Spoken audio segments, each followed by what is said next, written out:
안녕하세요. 김어준입니다.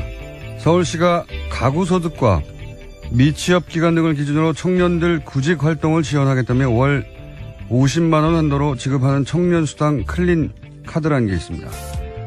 이 카드로 노래방, 소주방, 영화관 등도 이용 가능하다며 보수 진영에서는 진작부터 문제 삼아왔습니다. 지난달에는 구체적으로 용처 제한의 항목까지 제시했었습니다. 학원 수강료, 시험 응시료 등으로 제한해야 한다는 거죠. 이런 이슈가 있으면 보수 매체는 이 카드로 모텔까지 결제 가능하다며 제목을 뽑습니다. 그런데 말이죠. 가구 소득이 낮은 미취업 기간이 길어진 청년들이 취업이 늦어져 형편도 어렵고 스트레스 받다가 소주도 한잔하고 영화도 한 편 보고 그리고 연인과 사랑도 할 수 있어야 그게 최소한의 사람답게 사는 꼴인 거죠. 미취업이 범죄가 아닙니다. 어떻게 사람이 취업 준비만 하고 삽니까? 청년들이 그 카드로 모텔을 가는 게 염치 없는 게 아니고 기성세대가 다음 세대에 제대로 된 일자리를 충분히 만들어지 못한 사회적 책임을 학원 수강료 좀 지원해 주는 걸로 다 했다고 생각한다면 그게 염치 없는 겁니다. 김어준 생각이었습니다. 김은지입니다. 네. 카드로 모텔도 가. 네. 이런 제목 잘 뽑아요, 보수 매체에서. 청년들 어딜 갑니까? 자기 집도 없는데. 자기들은 눈살롱 가면서. 자, 이런 뉴스 보면, 뭐랄까요. 공부하는 기계, 취업 준비하기 위한 기계, 그렇게 여기는 것 같아요. 예. 그리고 그것만 해주면 되지 뭘. 사람이 어떻게 그렇게만 삽니까? 청년을 바라보는 시각이 아주 단편적인 거죠. 그 특정 목적에 봉사하는 어떤 기계 같은 존재, 부속 같은 존재를 여기는 것 같아요. 그래서 딱 그것만 기름칠 해주면 된다. 사람이 어떻게 그렇습니까? 이걸 계속 문제 삼는 게 전, 이거 항상 보수 매체만 이런 거 문제 삼는 건지, 보수 정치인가. 자, 첫 번째 뉴스는요? 네, 사드 배치를 두고 정치권 공방도 치열했습니다. 여당인 더불어민주당은 그동안 사드 배치에 부정적이었던 점을 인식한 듯이 이번 배치가 임시라는 사실을 강조했습니다. 하지만 야3당은 사드 배치에 애매한 입장을 보였던 더불어민주당이 혼란만 부추겼다면서 비판했습니다. 자유한국당은 괴담 유포에 대한 사과를 요구했고요. 국민의당과 바른정당은 수용할 수밖에 없는 현실이라고 하면서도 더는 소모적인 논란이 없어야 한다라고 강조했습니다. 정의당은 임시 배치가 말장난에 불과하다면서 대선 공약 파기라고 비판했습니다. 정의당에서는 이렇게 주장할 수 있죠. 근데 어제 김종대 의원이 또 트럼프의 푸들로 전락했다고 그래가지고 논란이 또 한 번 됐죠. 예. 뭐 정의당은 일관되게 사드 반대를 했기 때문에 이런 얘기 할 수 있습니다. 근데 푸들로 전락했다는 좀 많이 나갔네요. 예. 요게 이제 영국의 토니 블레어가 이라크 전쟁 때 미국보다 더 적극적으로 파병했다고 해가지고 그때 이제 부시의 푸들로 불리면서 이제 푸들이라는 단어가 푸들 자체는 털 안 빠지고 좋아요. 예. 실내에서 얘기해. 그런데 그리고 나서 워싱턴 포스트가 이명박 대통령 때 또 한 번 이런 표현을 사용했어요. 토니 블레어의 강력한 경쟁자, 우리가 한 표현이 아니라 스트롱 컨텐더라고 이명박 전 대통령이 부시의 푸들이다 이런 표현을 한 적이 있는데, 근데 이게 너무 좀 나간 게 사드 배치를 그러면 미국보다 더 원한다 이런 맥락이어야 하거든요. 예. 시키기 전에 한다든가. 토니 블레어가 그랬다고 푸들이라고 들었는데 이건 좀 너무 나갔네요. 여하간 정의당의 입장일 수는 있습니다. 당연히. 시민들도 반대할 수 있고 시민단체도 반대할 수 있죠. 예. 진보적인 시민단체는 자기 정체성에 맞는 주장을 하는 거고요. 자, 이렇게 갈등이 있습니다. 뭐 사실 민주사회는 갈등이 익숙해져야 돼요. 예전에 국민통합 져야 한다 이러면서 과거에는 갈등 자체를 제약시했는데 국민통합이라는 단어가 일종의 사기였죠. 예. 정부와 다른 목소리를 내는 사람을 탄압하는.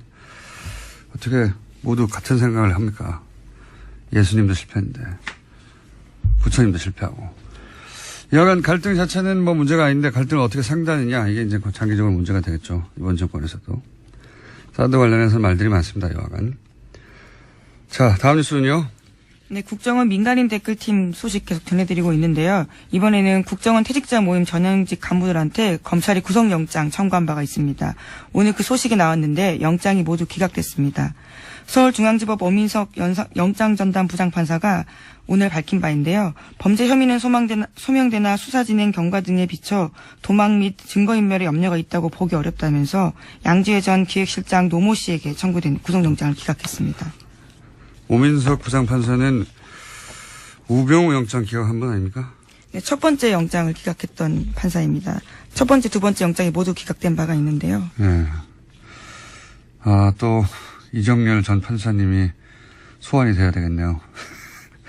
이게 정말 이해가 안 가네요. 일반적인 상식으로도 이 댓글 수사야말로 증거인멸의 화신들 아니었나요, 이때까지? 대마왕 케이스 아닙니까? 증거인멸에.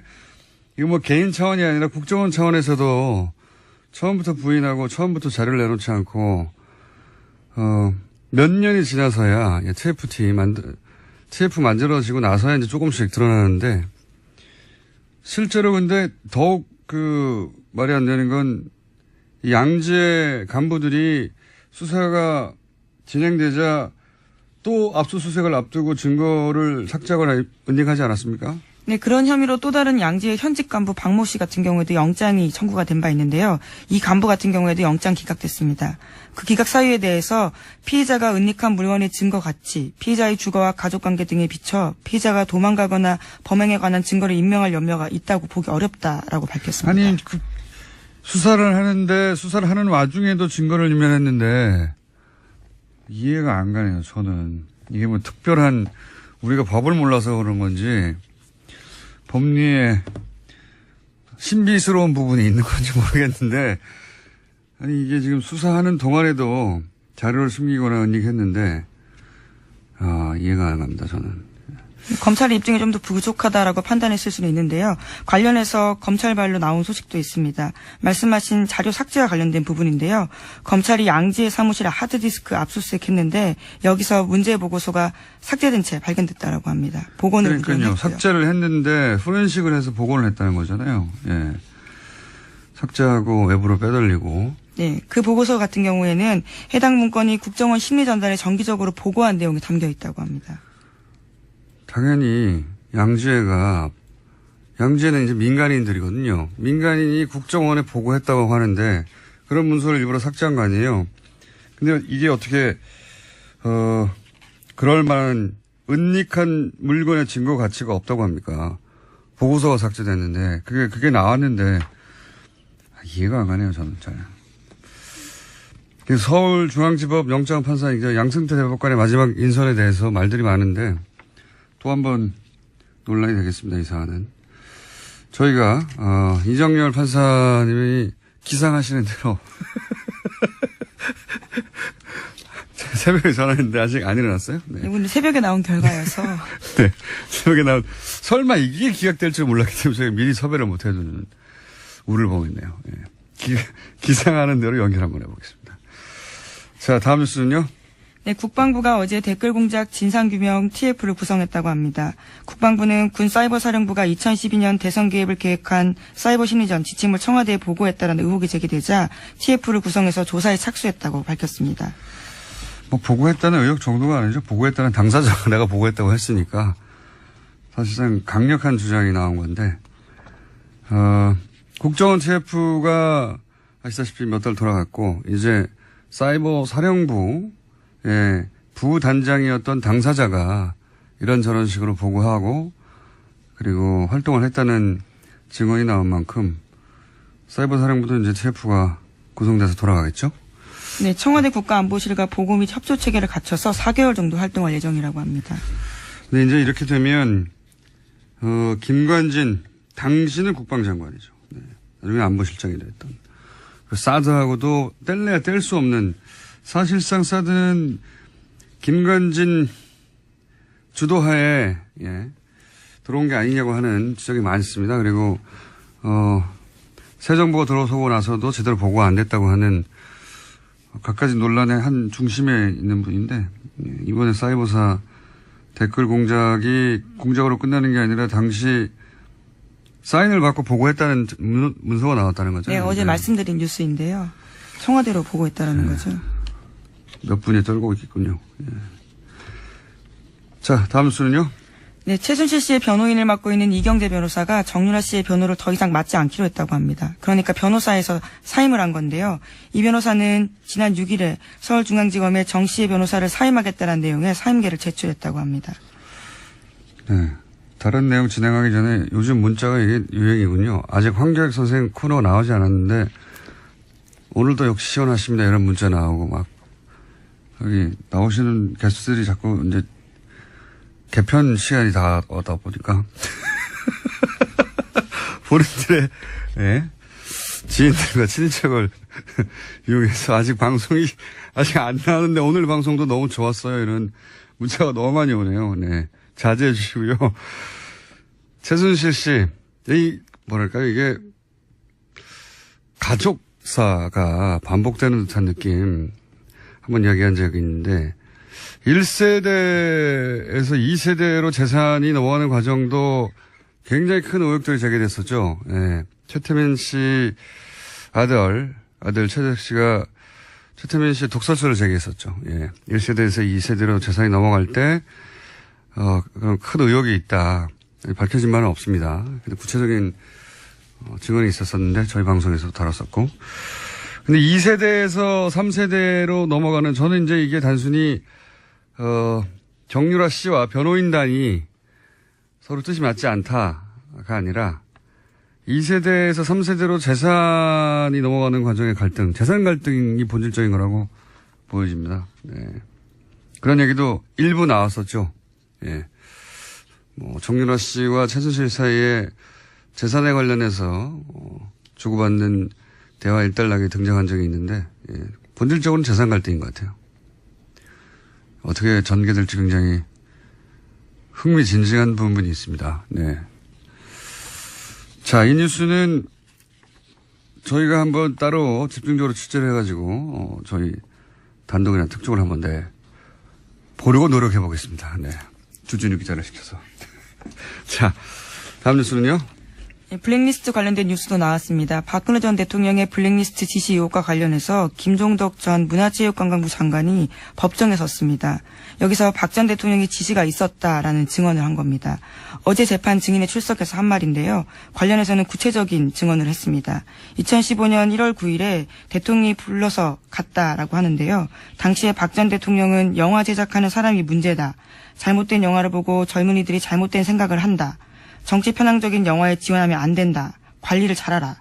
이렇게 이야기했다라고 합니다. 이 워딩이 너무 명시적이고 구체적이에요. 영화 제작하는 사람들이 문제다. 잘못된 영화를 보고 젊은이들이 잘못된 생각을 하면 안 되니까 그런 영화 지원하면 안 된다는 거잖아요. 관리를 잘하라고 아예 말을 한 거죠. 예. 하면 안 된다. 소위 이제 지원 배제죠. 블랙리스트. 자기들끼리는 블랙리스트란 단어를 쓰지 않고 지원을 배제한다라고 가치 중립적인 단어처럼 사용했는데 블랙리스트 이야기인 것이고 그걸 이제 장관을 처음으로 불러서 불려간 건 처음인데 처음으로 불러서 요 얘기를 지시했다는 거 아닙니까? 문체부 장관에게 전. 그러면서 이제 정반대로 그러니 이런 영화를 지원해야 한다는 화이트리스트가 등장하죠. 아직 화이트리스트 수사는 진척이 안 된 걸로 아는데 여기에 또 모태펀드라는 게 등장합니다. 네. 공공펀드인데 어마어마합니다. 자금 규모가. 근데 이제 저희가 최순실 게이트 한참일 때 한번 전해드린 적이 있는데 이 화이트리스트 모태펀드를 이용해서 화이트리스트 지원을 받았다고 의혹을 받는 영화가 있죠. 지원을 받았죠, 실제. 예. 근데 그 영화사가 알고 봤더니 그 태극기 집회, 친박 집회 단체들과 가짜 뉴스를 만드는 단체들이 있는 사무실에 같이 있더라. 그 건물을 같이 썼던 거죠. 예, 같은 큰 건물이 아닌데 이게 뭐 어마어마하게 큰 건물이면 빌딩이면 같은 건물에 있어도 그럴 수 있다고 싶은데 이건 조그만 건물인데 위아래로 같이 있었어요. 예, 저도 그 건물 가봤었는데 한 3, 4층 되는 강남에 있는 건물이었습니다. 네, 거기에 이제 조그만 빌딩이 같이 모여있던. 그러니까 이제 화이트 리스트하고 친박 집회 주도 단체와 가짜 뉴스를 만드는 것과 한 통속이 아닌가 이런 의혹을 가질 수밖에 없죠. 예. 이 자체적으로는 건전 콘텐츠라고 부르고 있습니다. 네, 건전. 본인들에게는 건전했겠죠. 그래서 이제 이게 다 연결되어 있는 것이다. 그리고 이 뒤에 청와대가 있는 게 아니냐. 왜냐하면 청와대가 사실은 블랙리스트를 만들고 또 정반대로 화이트리스트를 만들어서 모태펀드를 이용해서 지원했으니까요. 그 지원을 받은 영화사가 친박 집회를 주도한 단체와 가짜뉴스를 만드는 단체, 집단 회사와 같이 있었으니까요. 근데 이게 저는 한 건물이 아니었을 거라고 봐요. 예. 그런 단체는 많았고, 만약에 화이트리스트가 좀 너무 많은 사안들이 수사되니까 동시에 화이트리스트까지 갈지는 모르겠는데 가면 아마 그런 건물이 다수였다 하는 뉴스가 나오지 않겠는가. 자, 어쨌든 전 문체부 장관이 대통령이 블랙리스트 지시했다라고 증언을 한 뉴스였습니다. 예, 심지어 수첩에 그 내용을 적어놨다라면서 물증도 보여줬습니다. 알겠습니다. 이정열 판사님이 어제 술을 과하게 드시고 못 일어날 수 있기 때문에 그러면 현재 기준으로 행방불명이거든요. 저희가 아무리 전화를 해도 시간이 안 되면 다른 분이라도. 예. 예를 들면 박범계 의원처럼 최고위원이지만 수면에서 깨어났을까지 확실시 되는 분에게 저희가 연결한다든가 노력해보겠습니다. 다음 뉴스는요? 네, 검찰이 한국항공우주산업 그러니까 카이를 압수수색하던 날 친박계 이정현 의원이 그 자리에 있었다라는 사실을 경향신문이 보도했습니다. 어제 이 의원의 조카가 조작된 점수로 카이에 입사했다라는 사실을 말씀드린 바가 있는데요. 하필이면 그날 이 의원이 거기 있었던 거죠. 하필이요. 예. 이게 이제 우연이면 이정현 의원은 제가 보기에는 로또를 자주 사시는 게 좋겠어요. 예. 하필이면 방산비리로 업체를 압수수색하는 날에 그런 날은 뭐 10년에 한 번 있을까 말까 하거든요. 이 업체가. 게다가 그 본사가 서울에 있는 게 아니라요. 경남 사천에 있습니다. 그런데 이제. 그리고 자신을 의존할 사장이 없는 날이지 않습니까? 보통은 사장이 있는 날 오는데. 그리고 이제 수많은 업체 중에 하필이면 본인이 조카를 취업을 청탁해서 부정 입사시킨 딱 그 업체를 하필 그날.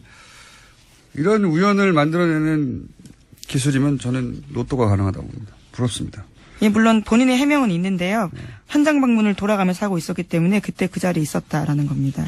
이유야 뭘 못했겠습니까? 예. 어쨌든 이건 이제 우연이라고 주장하시는 거죠. 예. 굉장히 부럽습니다. 로또를 사시는 게 좋겠고요. 근데 이제 본인 조카를 부정 입사시킨 요 사건 자체는 이미 수사가 들어가서 아마 결과가 나올 것 같습니다. 하여튼 그 업체에 갔다. 근데 그 업체가 또 하필 압수수색 당하는 날 아침에 가셔가지고 어떻게 그 소식을 알았는지. 자, 일단 여기까지 하겠습니다. 감사합니다. 시사인의 김은지였습니다. 감사합니다. 어제 저희가 잠깐 전해드렸는데 트럼프 정부가 다카 프로그램 불법 체류 청년 추방 유예 프로그램 오바마 정부가 시행한 프로그램이죠. 이 결정으로 미국 전역에서 반발이 일고 있는데 한인사회 분위기는 어떤지 저희가 잠깐 짚어보겠습니다. 미국 시민 참여센터 김동석 상임이사 연결됐습니다. 안녕하세요, 이사님. 네, 안녕하세요. 뉴욕입니다. 미국이시군요. 알고 전화드렸습니다. 미국인 줄. 자, 네. 예, 지난 주말 한국에 계시더니 벌써 미국 가셨네요. 이 다카 페이지 이 급한 일 때문에 들어왔습니다. 우리 일이 이런 거기 때문에요. 아, 그렇군요. 우선 다카가 어떤 프로그램인지 간단하게 설명해 주십시오. 다카는 이민자 관련된 건데요. 2012년 말씀하신 것처럼 그 오바마 대통령이 대통령 명령으로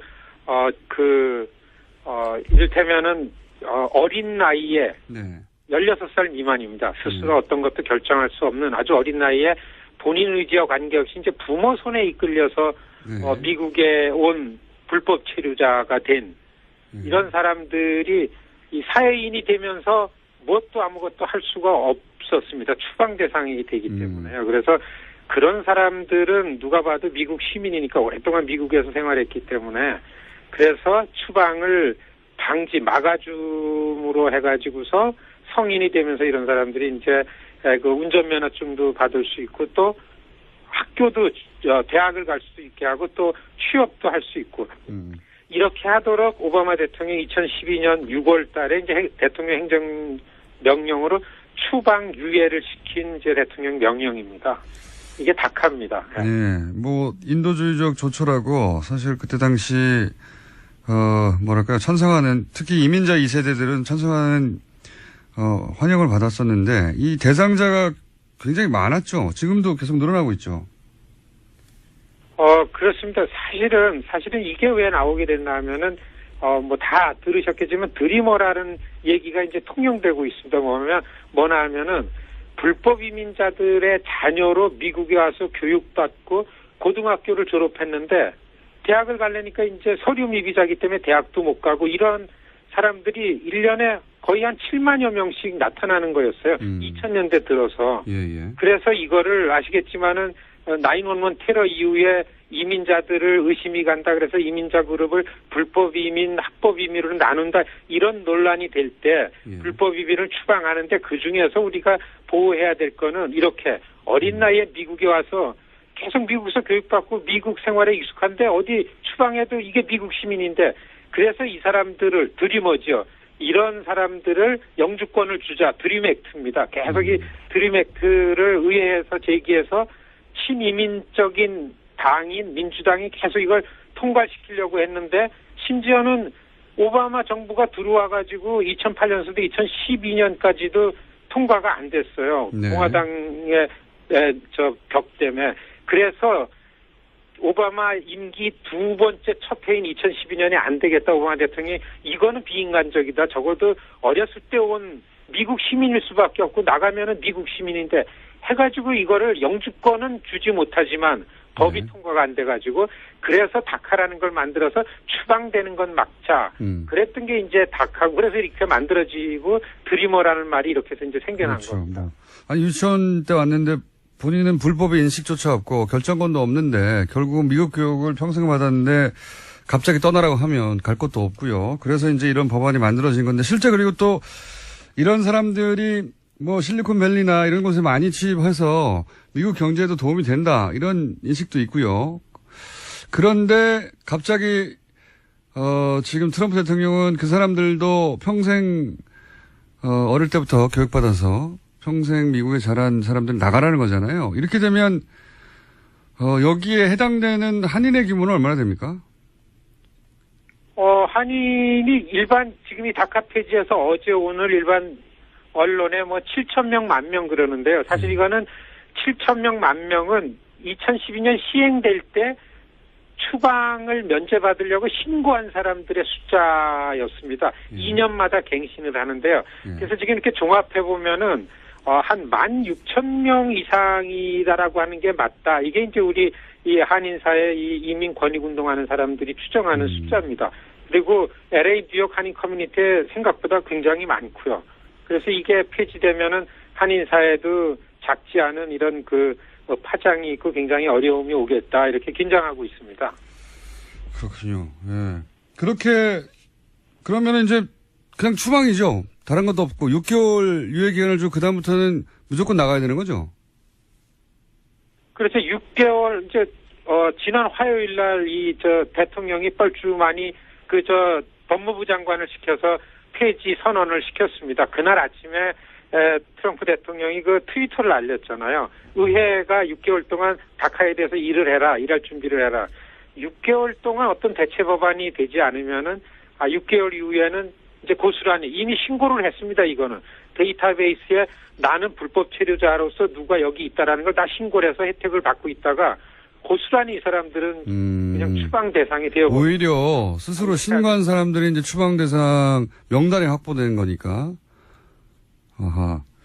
그 명단대로 그렇습니다. 그래서 많은 사람들이 미국에 현실적으로 있는 시민들이 미국 정부를 신뢰하지 못하게 하는 아주 비인간적인 처사다. 이런 비판이 훨씬 더 많습니다. 그렇죠. 미국 정부에서 신고하면 유예시켜주겠다고 한 게 바로 직전 정부인데 이번에는 그 신고한 명단을 이용해서 바로 추방하겠다는 거잖아요. 예. 훨씬 불안해지는 거죠. 그렇군요. 네. 한 가지만 더 여쭤보겠습니다. 이렇게 되면 이제 그 말씀하신 대로 굉장히 많은 사람의 숫자들이 갑자기 일시에 한인 사회뿐만 아니라 추방되게 됐는데 젊은 세대가 특히 한인 사회에서는 앞으로 어떻게 대응할 계획이십니까? 한인 사회에는 한 15,000, 6,000명 이상, 이 전체적으로 한 85만 내지 90만 명이 다카 수혜자였었습니다. 사실 이거를 어떻게 추방시키는 데는 간단치 않을 거고, 어떻게 해서든지 6개월 이내에 어떤 대체 법안이 나오는데 이제 초점을 맞춰야 되는데, 사실, 저희가 이 일을, 본업으로 하고 있는데요. 이민자 단체들하고서 목표는 드림 액트를 통과시키는 겁니다. 그래, 이 미국 사회에 일반적으로 분위기는 조성이 됐는데, 문제는 이제 미국이 트럼프 정부가 들어오면서 아주 두 가지로 나눠졌습니다. 도시와 농촌과 그리고 민주당과 공화당과 백인과 비백인, 반이민과 친이민 이렇게 나눠졌기 때문에 모든 지금 활동은 어떻게 해서든지 이 드림 액트를 겨냥해서, 기대는 내년도 중간 선거에 하원이라도 민주당이 다수당이 되면은 다른 드림 액트가 통과되지 않더라도 다카 같은 다른 어떤 구제 옵션 같은 걸 만들어내지 않을까. 오늘서부터 그동안 질이 멸련했던 민주당이 더 이상 이러면 안 되겠다. 지도부가 좀 어떤 구심점을 찾는 노력이 아주 눈에 보이는데요. 지금 사실 보면은 이민자 권익단체들이 이 시민사회에 가가지고서 이 분위기를, 이 반대되는 분위기를 역류해내는 이런 액션을 취해야 된다. 그래서 의회에 활동하는 부분들이 굉장히 많을 것 같고요. 자기 지역 의원들을 좀 압박하고, 이런 활동에 집중하지 않으면 안 된다. 이제 이렇게 생각하고 있습니다. 알겠습니다. 저희 관심 가지고 계속, 따라가 보겠습니다. 오늘 말씀 여기까지 듣겠습니다. 감사합니다. 안녕히 계십시오. 네. 바른정당 이혜훈 대표가 사퇴했습니다.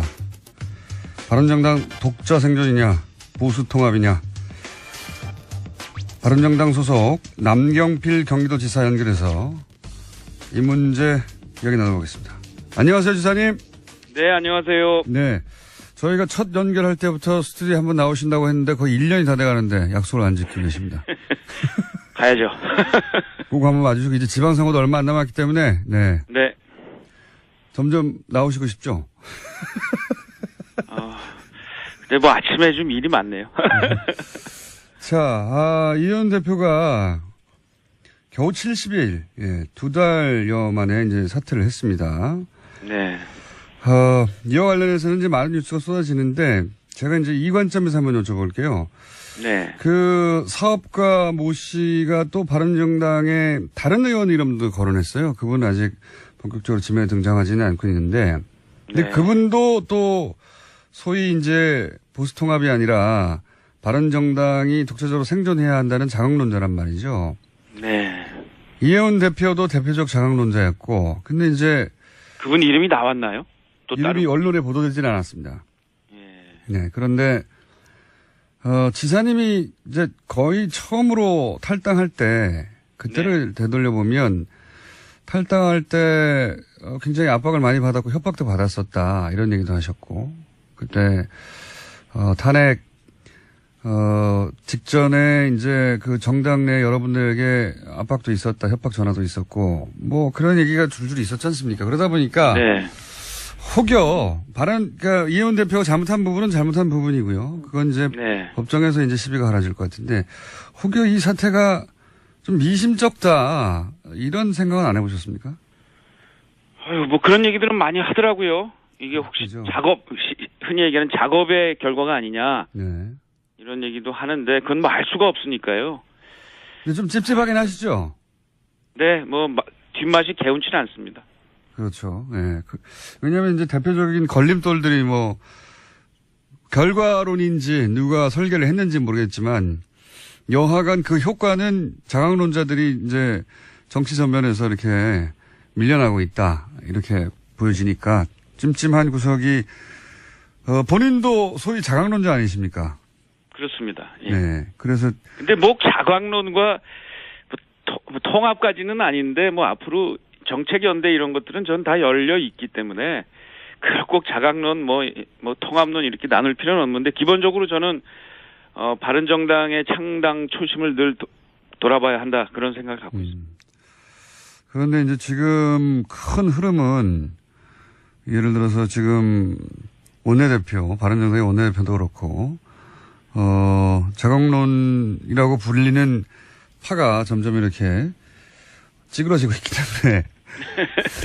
있기 때문에 통합론으로 가는 거 아니겠는가.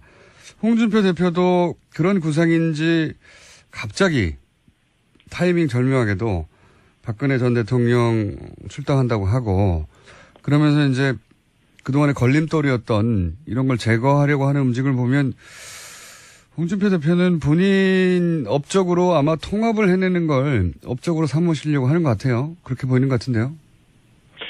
저는 근데 그 전제 조건이 네. 박근혜 대통령 출당하고 나면 무슨 통합 이런 거는 지금 저희 구성원들 이렇게 얘기 들어봐도 그런 것이 무슨 통합에 다 이 조건이 충족됐다라고 생각하는 분은 없습니다. 뭐가 더 있습니까? 그러면 애당초 얘기했던 게 사실은 자유한국 그때 새누리당 해체였거든요. 예, 그랬었죠. 그 해체라는 게 결국은 이 당에 남아있는 적폐 과거에 이 국정농단 세력에 적극 협조했던 이런 분들을 이제 출당시켜야 되는데 그게 안 되니 나와서 새롭게 당을 건설하자 이런 취지였거든요.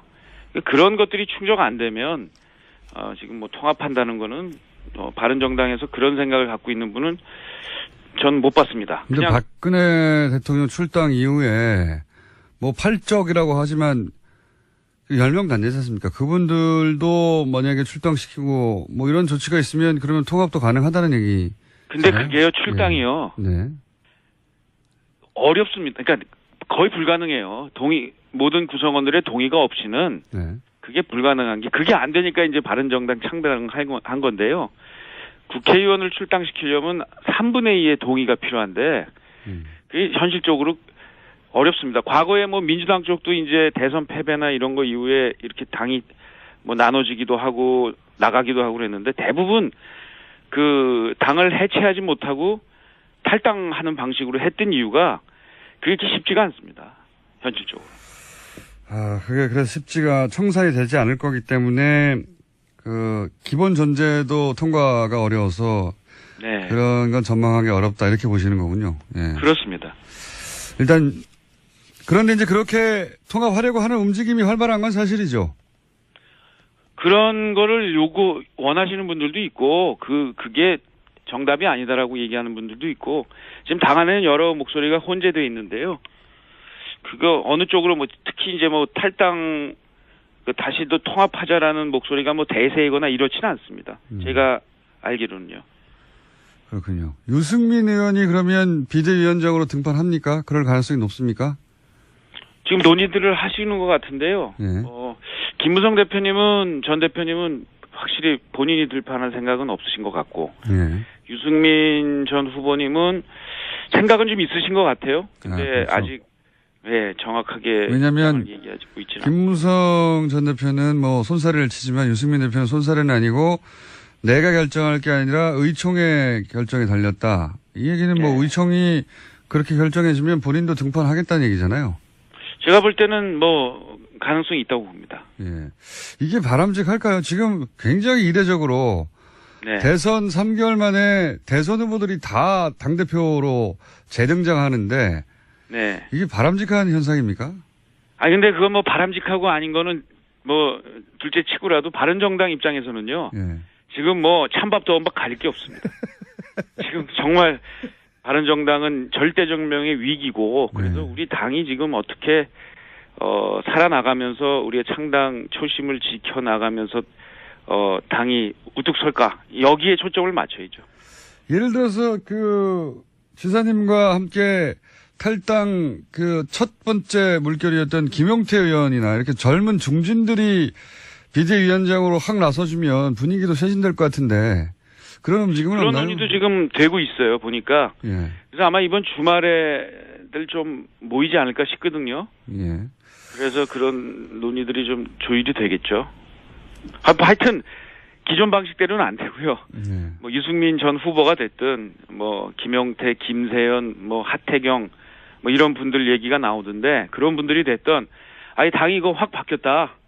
그리고 진짜 제대로 된 보수 만들기 위해서 바른정당이 몸부림치는구나 이런 국민적인 공감을 얻지 않으면 큰일 납니다. 자, 요 얘기도 한번 여쭤볼게요. 자유한국당 얘기도. 네. 자유한국당이 이제 김장겸 사장 체포영장 발부에 반발하면서 이제 보이콧하고 밖으로 나갔습니다. 아직 안 들어오고 있는데. 네. 여기에 대한 그 생각은 어떠십니까? 잘하고 있나요? 자유한국당이?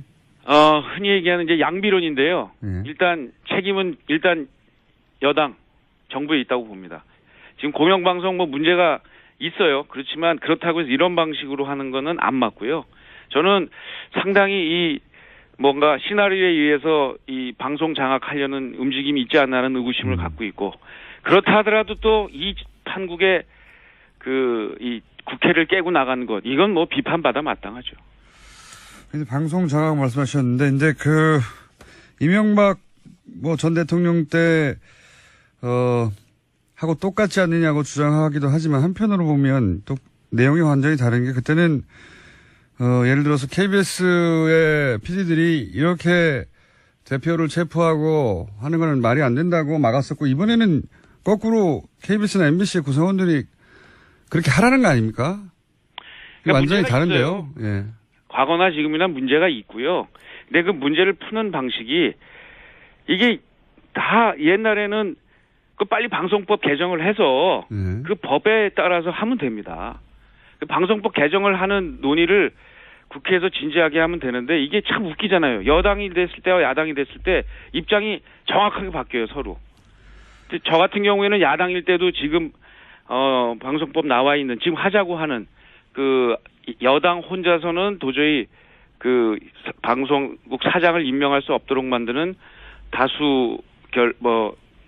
절대 다수제인가 뭐 이런 7대 6으로 만드는 이러한 방송법 개정안을 사실 제가 냈거든요. 그러니까 야당일 때 했던 주장을 여당이 돼서 바꾸면 안 되고요. 그것을 이번 문재인 정부는 과거와 다르다는 걸 보여달라는 게 딴 게 아닙니다.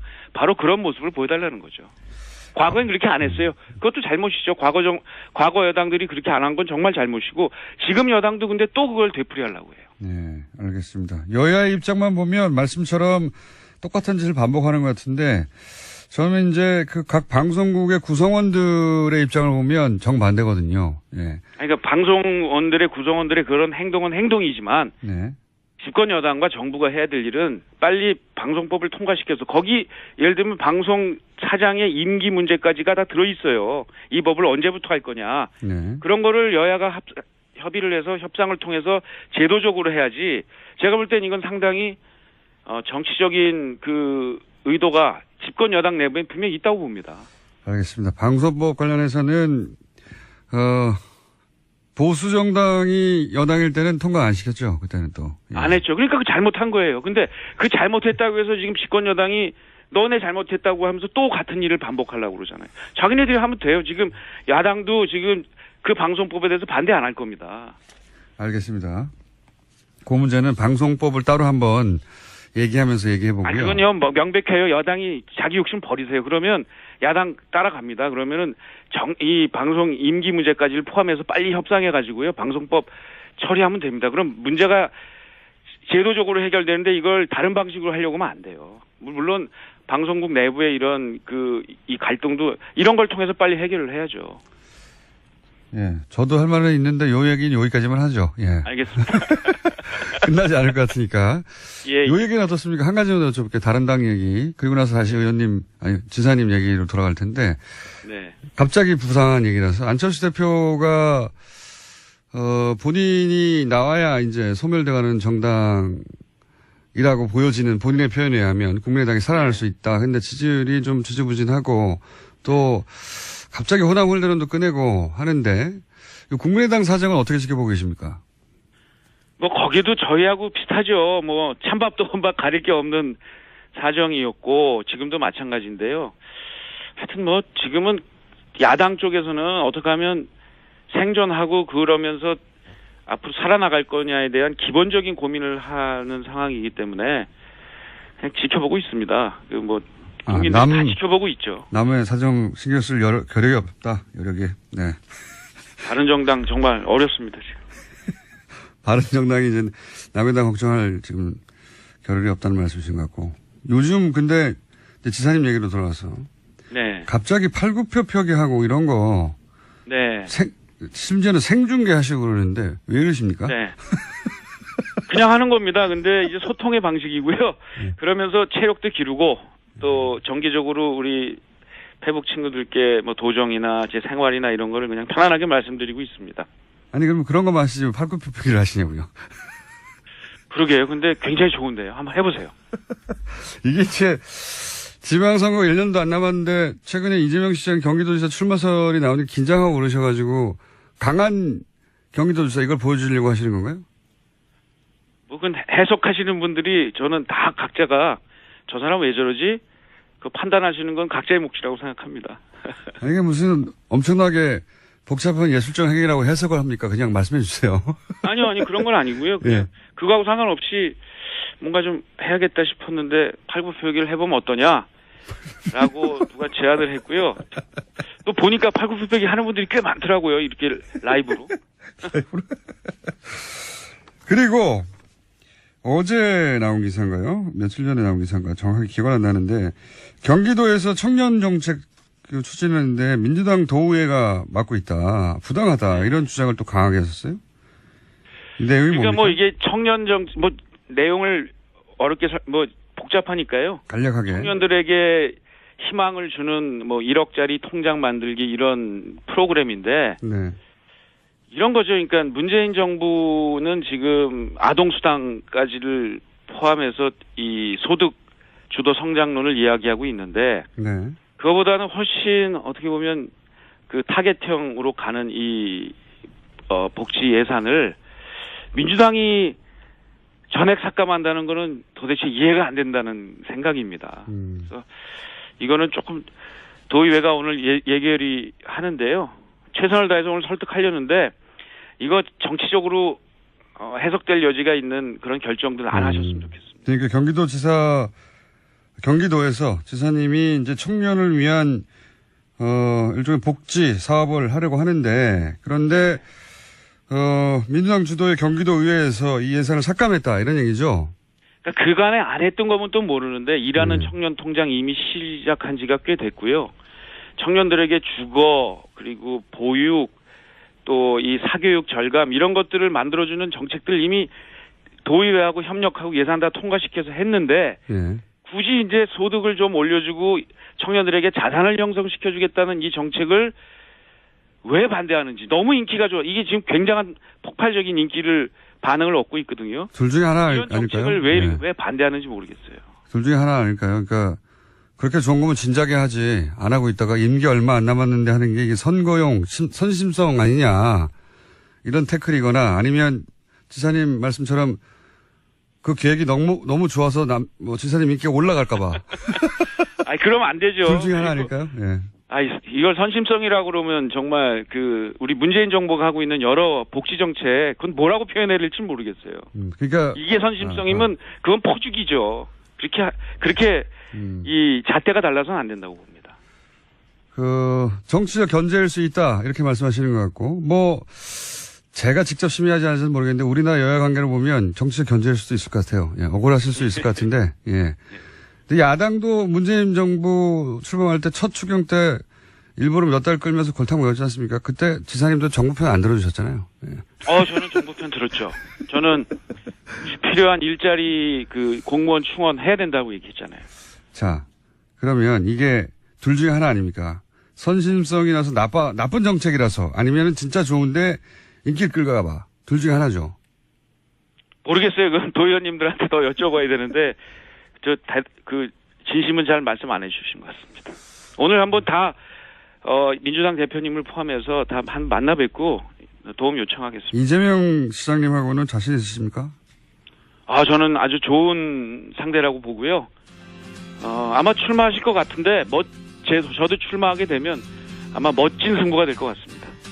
여기까지 하겠습니다. 또 한 번 모시겠습니다. 감사합니다. 네, 감사합니다. 브리핑 시간에 국정원 외곽팀 구속영장 기각 소식 전해드렸고 이 기각에 대해서 저희가 해설 전담 판사 이정렬 판사를 섭외하라고 하였으나 아직 행방불명인 관계로 더불어민주당 적폐청산위원회에서 활동하고 있는 법조인 출신 박주민 의원 전화 연결 대신했습니다. 안녕하십니까, 의원님? 예, 안녕하십니까. 네, 대타로 나오셨습니다. 네. 네, 아침에 급하게 전화 주셔가지고 깜짝 놀랐습니다. 네. 요 영장 기각건 아시죠? 네, 알고 있습니다. 예. 네. 양지회 전 기획실장 네. 등 이분에 대해서 증거인멸의 염려가 없다고 기각을 했어요. 어떻게 보십니까?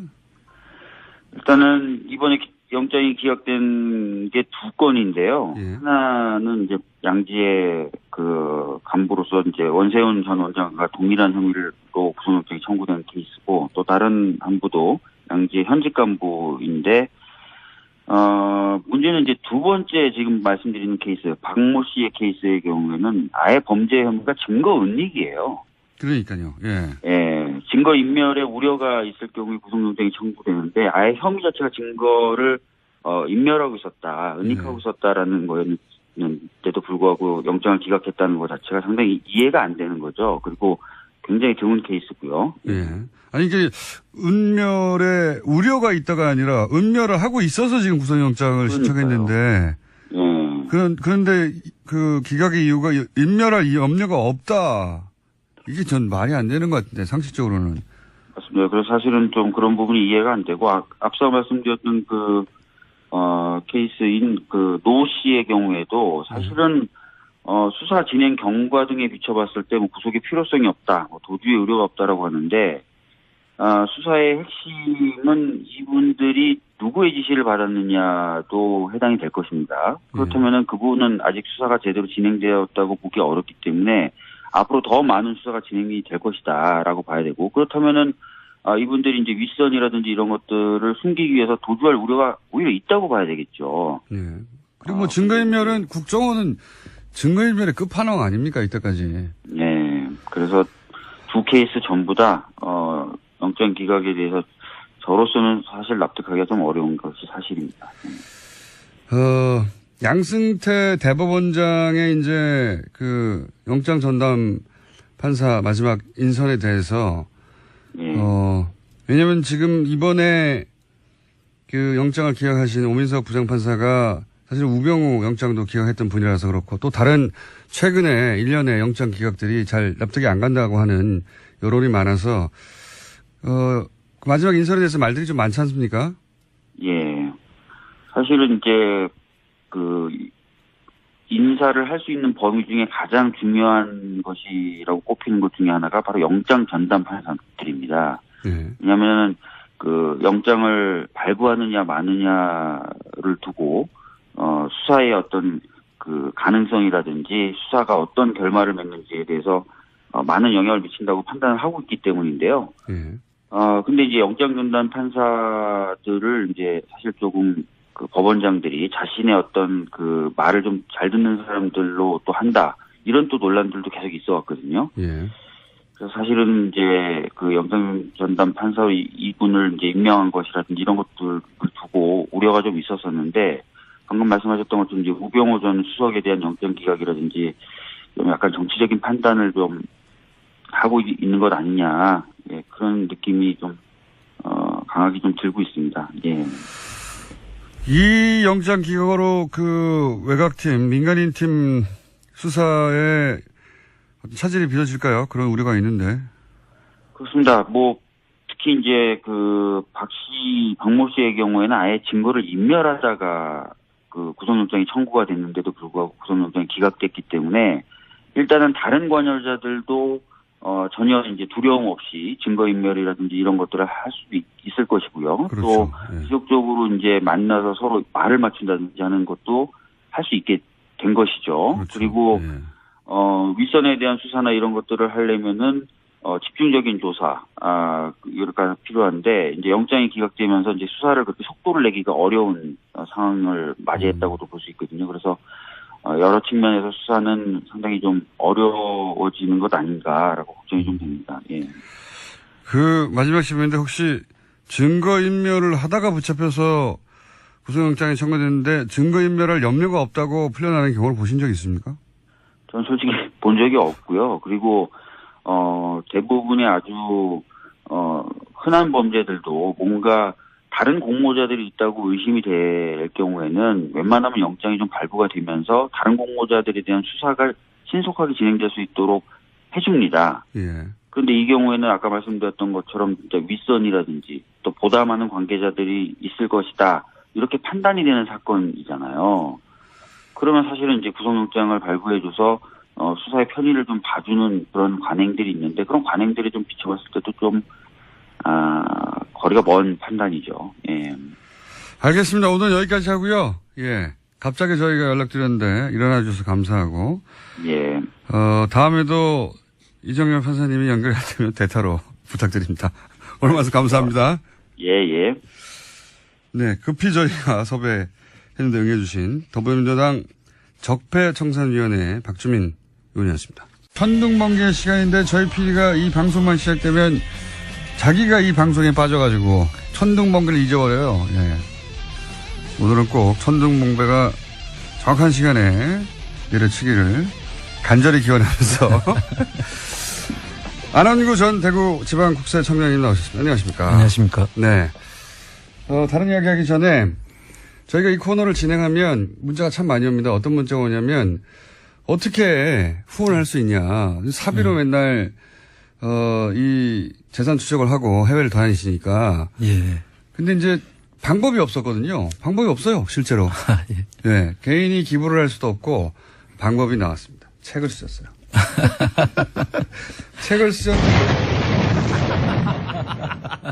책 내용이 나온 다음에 천둥번개가 쳐야 되는데 책을 쓰셨는데 이 책이 또 오늘 이야기할 주제하고 딱 또 연결이 됩니다. 국세청은 정의로운가? 무서운 이야기입니다. 국세청은 과연 정의로운가? 국세청을 가장 잘하는 분이 국세청을 해부했어요. 예. 그러면서 최순실 은닉자산 프로파일링이 다 여기 엮여서 들어갑니다. 그죠? 예. 예. 자랑스러우십니까? 제 입으로 그렇긴 그렇고, 우리 공장장님도 그 저수지 게임이라고 만들지 않았습니까? 자랑스러우십니까? 저는, 그 얘기는 제가 방송 중에, 제가 제작자라서 이해 충돌이라고 하는 용어가 있잖아요. 그래서 제가 할 수가 없는데. 저도 제 책 이야기는 저수지 게임 이야기로 대신하겠습니다. 뭔가 이렇게 주고받는 느낌인데. 약간 이 책은, 안원구 청장님이 그동안 민간인으로 그냥 사비로 쭉 이어온, 예, 활동을 압축하기도 했고, 그리고 또 지금 국세청 국정원 TF처럼 국세청 TF도 만든다고 하잖아요. 예, 지금 만들어서 활동한다고 하고 있습니다. 예. 근데 이제 하고 연결돼서 국세청 TF가 과연 성과를 낼 수 있을까에 대한 우려가 많으시다고. 예. 왜 그렇습니까? 사실 이제 국세청에서도 지금 TF를 만들어서 과거의 정치적 세무조사라든지 예. 또 세간의 문제가 태광실업 같은 건. 예. 이런 건들에 대해서 이제 한번 새로 점검하고 앞으로 이제 그런 일을 하지 말자는 취지에서 지금 맞는 것 같은데 이게 사실은 이 밖으로 이렇게 이야기할 일이 아니고 우선은 내부적으로 제일 잘 아는 사람들이 국세청 내부인들이지 않습니까? 그렇죠. 그때 굉장히 어렵잖아요. 국세청 업무를. 그래서 그런 내부에서 이 문제를 스스로 자각하고 반성하지 않으면은 밖에서는 사실 알 수가 없죠. 전혀 내용을 어떤 게 정치적 세무조사가 일어났는지도 보통 모르지 않습니까? 숫자만 봐가지고는 숫자밖에 없잖아요. 그렇죠. 그리고 이게 또 개별적인 세무조사 사항에서는 우리가 국세청의 81조에 의해 가지고 비밀 유지 의무가 있습니다. 그래서 밖으로 밝히지도 않는다는 그 핑계를 대는 거거든요. 그래서 제일 중요한 거는 본인들이 직접 제일 잘 아니까 내부에서 이것을 다 파헤치고. 근데 그게 좋은 방법이지만 그게 잘 안 되지 않습니까? 그래서 이제 걱정이죠. 그러면 국세청 출신으로 구성된 TF가 외부에서 투입되는 게 제일 좋은 방법이겠네요. 이제 뭐 그렇게 될 수 있다면 참 그것도 큰 좋은 방법이 되겠죠. 예. 예를 들어서 안원구 원장님 같은. 그 말씀을 하시고 싶어서 자 번개. 또 지나갔네. 자, 혹여 국세청 출신이 아닌데 TF에 참여하게 되는 분들은 반드시 국세청은 정의로운가의 책을 읽으시고 그리고 국세청 내부의 눈으로 국세청을 대해부한 뭐가 문제인지 궁금하신 분들 혹은 그 과정에서 최순실 은닉 재산이 어떤 식으로 숨겨졌는지 은닉되었는지를 도표도 있네요 막 예. 제대로 이해하시고 싶은 분들은 예, 안원구 청장님이 책을 썼습니다. 국세청은 정의로운가. 예. 자 후원하시고 싶은 분들은 이 책을 사는 방법이 있다. 제가 알려드리고요. 예. 책 재미 있습니까? 제 입으로는 그렇고 저수지 게임 재미있습니까? 재밌어요. 많은 분들이 재밌다고 해요. 네. 사실은 이 책과 그 영화의 목적은 똑같아요. 예. 예. 그렇습니다. 단순히 문제 제기를 하는 게 아니라 범위를 잡자는 거죠. 그렇습니다. 범위를 잡자는 것이고, 예. 자, 번개 한번. 범위를 잡자. 예. 자, 그러면서 이제 그 TF를 구성한 이유가 결국은 과거에 세무조사 중에 이게 정상적인 세무조사가 아니라 반대편을 치기 위해서 정치적으로 만든 세무조사. 그렇습니다. 를 찾아내려고 하는 건데 그 대표적인 사례가 바로 본인이 연루되었던 예. 태광실업 세무조사. 이 태광실업 세무조사는 시작할 때만 해도 그 이후에 한국 정치사를 이렇게 바꿔버릴 줄 몰랐죠. 그렇습니다. 네.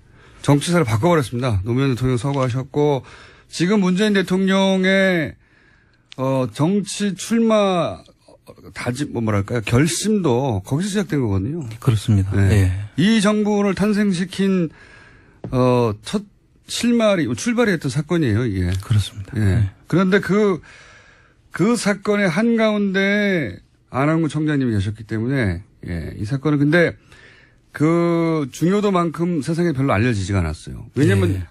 지난 정권이 엄청나게 막으려고 했거든요, 이거를. 그렇습니다. 알려지는 걸. 예.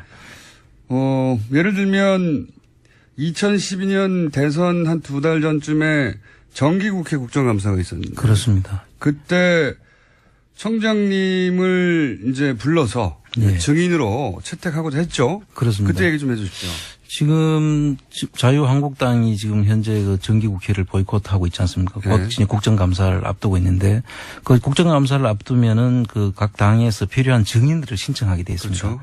근데 그 증인 신청으로 그 당시에 이상득 전 그 의원하고 그다음에 이재용 부회장 삼성에 그리고 이제 저를 이제 이 태광실업 세무조사 때문에 민주당에서 증인으로 채택을 했었습니다.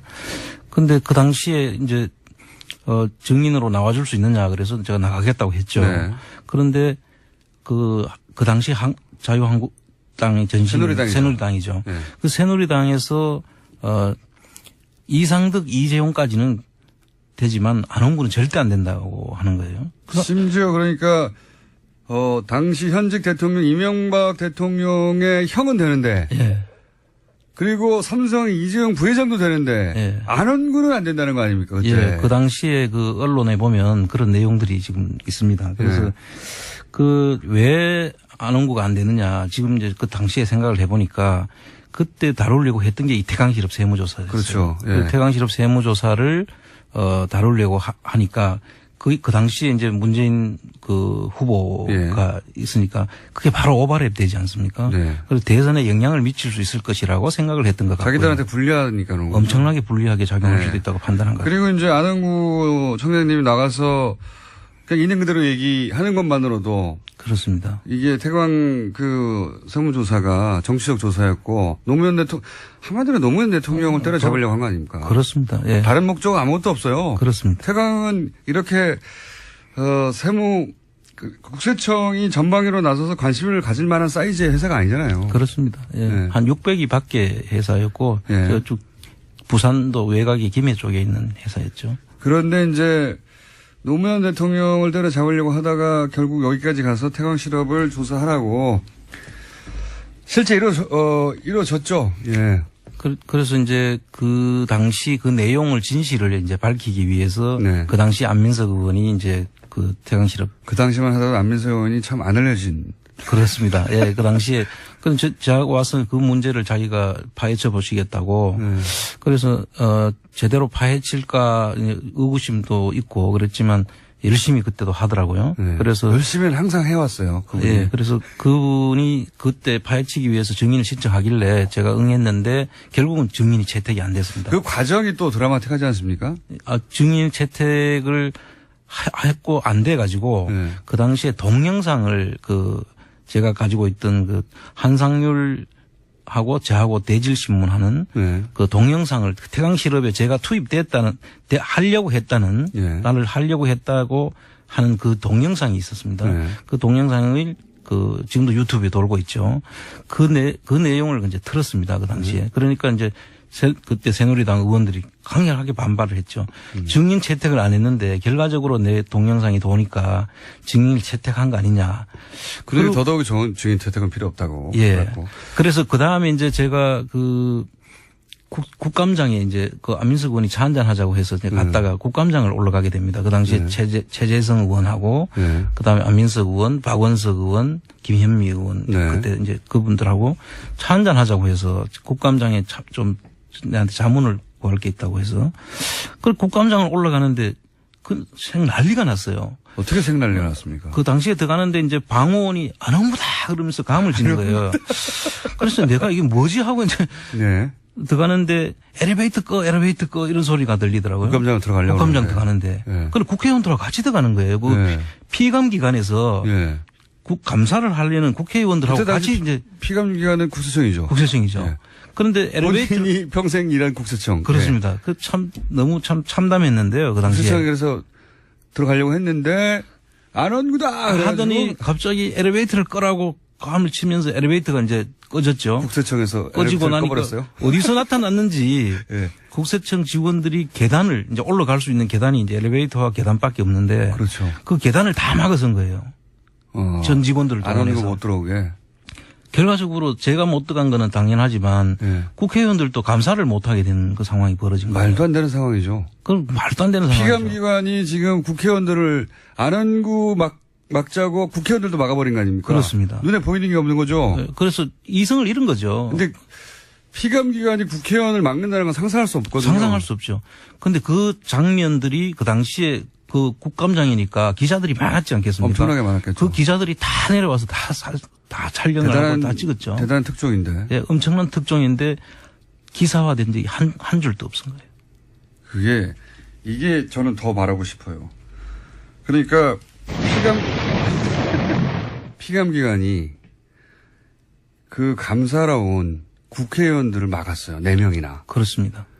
그런데 그거 자체가 있을 수 없어서 그거 자체가 대단한 뉴스거든요. 그렇습니다. 근데 그 이유가 국회의원을 막으려고 하는 게 아니라 안원구청장을 막으려고 하는 거였습니다. 그렇습니다. 예. 그러다가 국회의원을 못 막으니까 국회의원은 통과시킬 줄 알고 국회의원들이 같이 갔는데도 막아버린 거 아닙니까? 그렇습니다. 이것도 골 때리는 일이지만 더욱 말이 안 되는 건 그 적나라한 현장을 기자들이 가득 차 있었기 때문에 다 찍었잖아요. 다 찍었죠. 기사가 한 줄도 안 났다는 겁니다. 그렇습니다. 그런 세상이었어요. 예. 기사가 한 줄도 안 나니까 그런 일이 있었는지 아무도 모르죠, 사람들은. 일반인들은. 예. 엄청난 일이 있었는데. 그래서 당시 야당이었던 지금 민주당이 뭐 항의를 했는데 기사가 안 돼요. 그렇습니다. 기사가 안 돼요.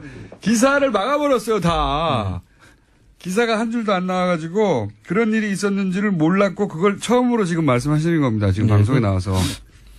정말 국감장에 올려가려고 하는 국회의원들을 피감기관인 국세청에서 상상할 수 없는 일입니다. 막았다는 것은 그건 있을 수 없는 일이죠. 상상할 수 없는 일입니다. 예. 결국 그래서 이제 그 국감장에 남아있던 야당 의원들과 보좌진들이 위에서 거꾸로 이제 밀고 내려왔죠. 네. 그 스크럼을 짠 국세청 직원들을 해치고 그래서 통로를 뚫고 올라갔습니다. 그래서 가서 이제 야당 의원들을 하고 기자들하고 이제 간담회도 하고 이야기를 했는데 그런 내용도 하나도 기사화되지 않았죠. 그 내용도 빠졌어요. 예. 네. 그렇게 막고 싶었던 분이에요. 안원구 청장님이. 왜냐하면 안원구 청장님은 노무현 대통령이 어떻게 죽게 되었는가, 그 첫 출발이 뭔가, 그 사건의 출발 현장에 계셨던 분이거든요. 그 내용을 너무나 잘 알고 있죠. 제가 네. 처음부터 끝까지. 지난 시간에 잠깐 얘기했지만 결국은 이제 당시 한상률 국세청장이 노무현을 잡으려면 이거 필요하니까 하라고 한 거 아닙니까? 거기서 시작된 거예요. 거기서 시작된 것이고 그런 사실이 언론에 보도되거나 혹은 연결될까봐 안홍근 청장님이 국회에 등장하든 어디 등장하든 다 막으려고 했던 것이고. 그렇습니다. 네. 이렇게 위험한 인물입니다. 야, 그 언론이 그걸 보도하지 않았다면 이게 참 이 말이 안 되는 거군요. 참 그 당시에 언론들이 한 수십 군데로 제가 알고 있거든요. 국세청 국감이니까요. 예. 근데 이제 그 언론사에서도 이제 언론사도 역시 이제 공적인 기능을 하지만 역시 여기도 기업이거든요. 네. 그래서 이제 국세청은 두려워하는 거죠. 그러니까 그거를 국세청 단독으로는 이런 판단을 못 해요. 국세청이 뭐라고 갑자기 국회의원들 몇 명이 와서 피감기관에 대해서 감사한다는데 그걸 막습니까? 국세청의 기업이 도려운 존재라는 걸 알고 있는 위에서 국세청한테 시켰겠죠, 당연히. 뭐 그렇게도 생각할 수 있죠. 국세청이 어떻게 자체 판단으로 그렇게 할 수 그 없었습니다. 수많은 기자들과 국회의원들을 다 막아버립니다. 그렇게 판단했다면은 그건 정말 어리석은 사람들이죠. 어리석은 사람들이지만 그때는 막았잖아요. 예. 막내 성공했고 이거 지금 5년 지나가지고 뉴스 공장에서 얘기하시지 않습니까? 그렇게 막아냈어요. 예, 실제로. 당시 언론도 기업이라고 말씀하셨는데 그러니까 이 세금 가지고 이제 언론에 이제 세금 관련을 막 국세청이 파면 언론도 이제 걸릴 게 많다. 언론사도 이제 세무조사를 받죠. 예. 그러니까 이제 통상 국세청에서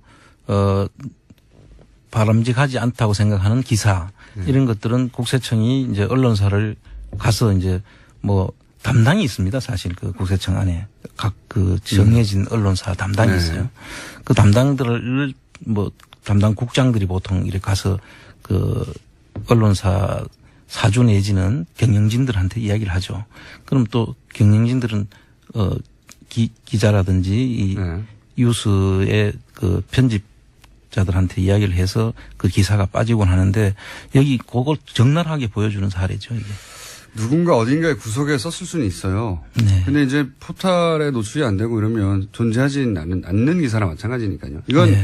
대서특필돼서 포탈의 메인에 하루 종일 걸렸어야 될 피감기관이 국회의원을 다 밀쳐냈으니까요. 예, 그거는 정말 대서특필돼야 될 사건이죠. 있을 수 없는, 들어본 적이 없는 사건이에요. 들어본 적이 없는 사건인데 그 밀어낸 이유가 안원구였다. 이겁니다. 그래서 그때 당시에 책을 사십시오. 국세청은 정의로운가.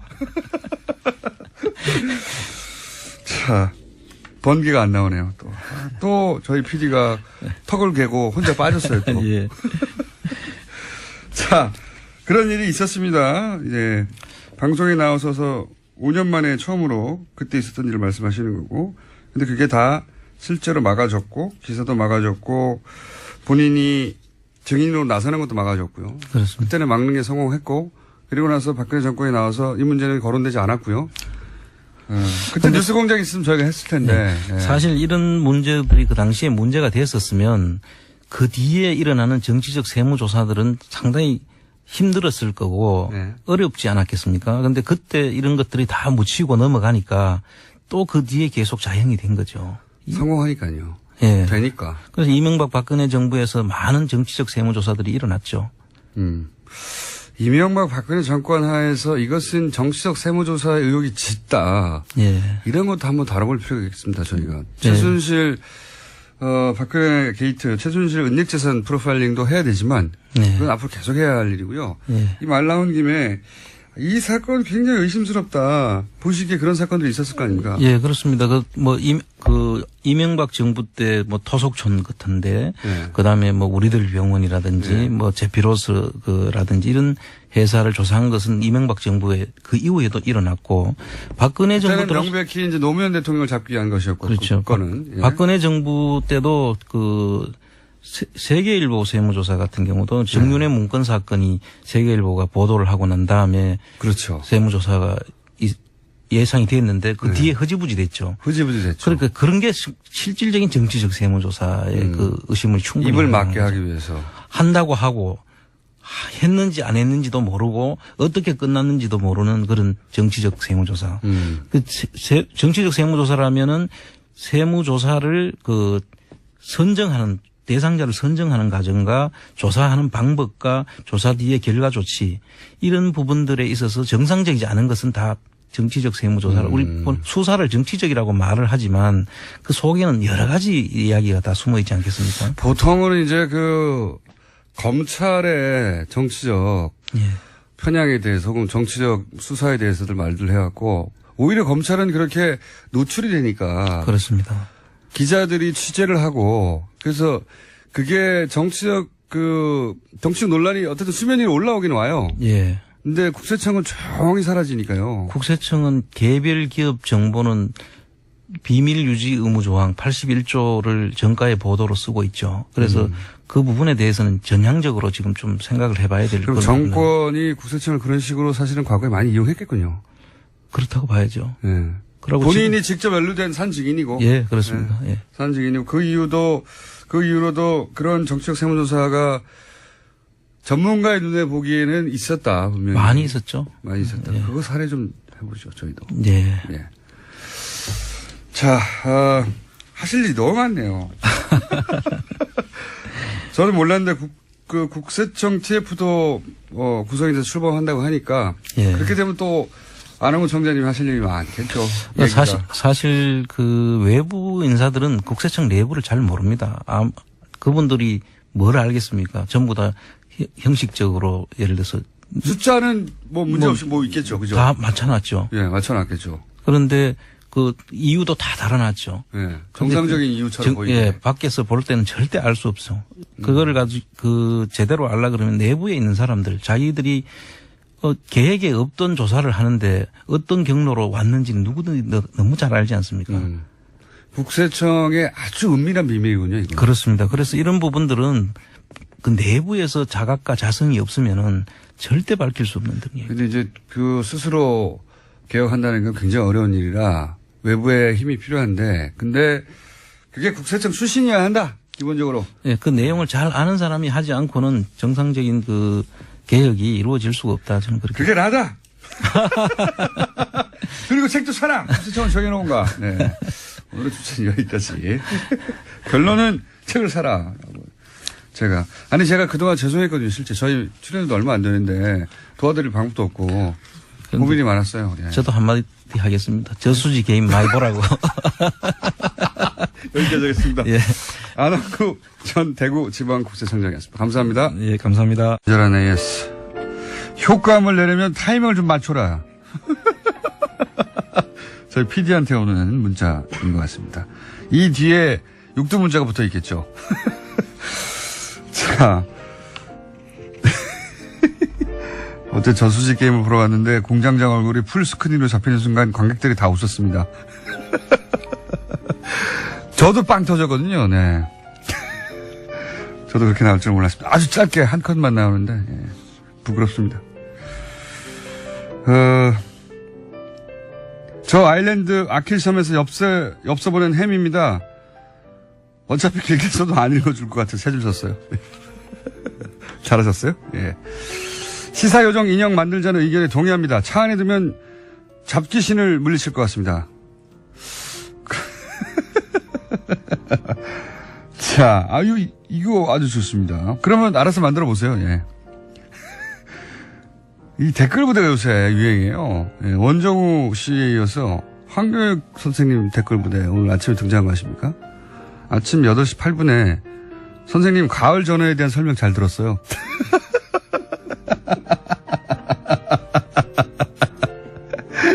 그리고 아침 7시에 선생님의 유머를 못 따라가겠네요, 한 선생님. 역시 오늘도 시원시원합니다. 다 방송 전에 온 거예요. 이것도 있습니다. 선생님, 꼬치구이 얘기 참 재밌었습니다. 이거 어떻게 알았어요? 오늘 꼬치구이 주제인 거? 어떻게 알지? 옆에 지금 앉아 계시거든요. 본인이 쓴 거죠, 그러니까. 어떻게 합니까? 네.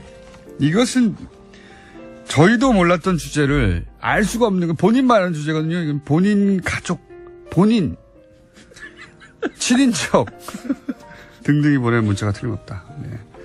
여기까지 하겠습니다. 황교익 선생님 아까부터 나와 계십니다. 안녕하십니까? 안녕하세요. 네, 딴 거 하기 전에 네. 문자가 아주 재밌는 게 하나 읽어드릴게요. 어제 TV조선 주차장에서 차 창문을 활짝 열어놓고 일부러 뉴스 공장을 크게 틀어놓은 운전자를 발견했습니다. 네.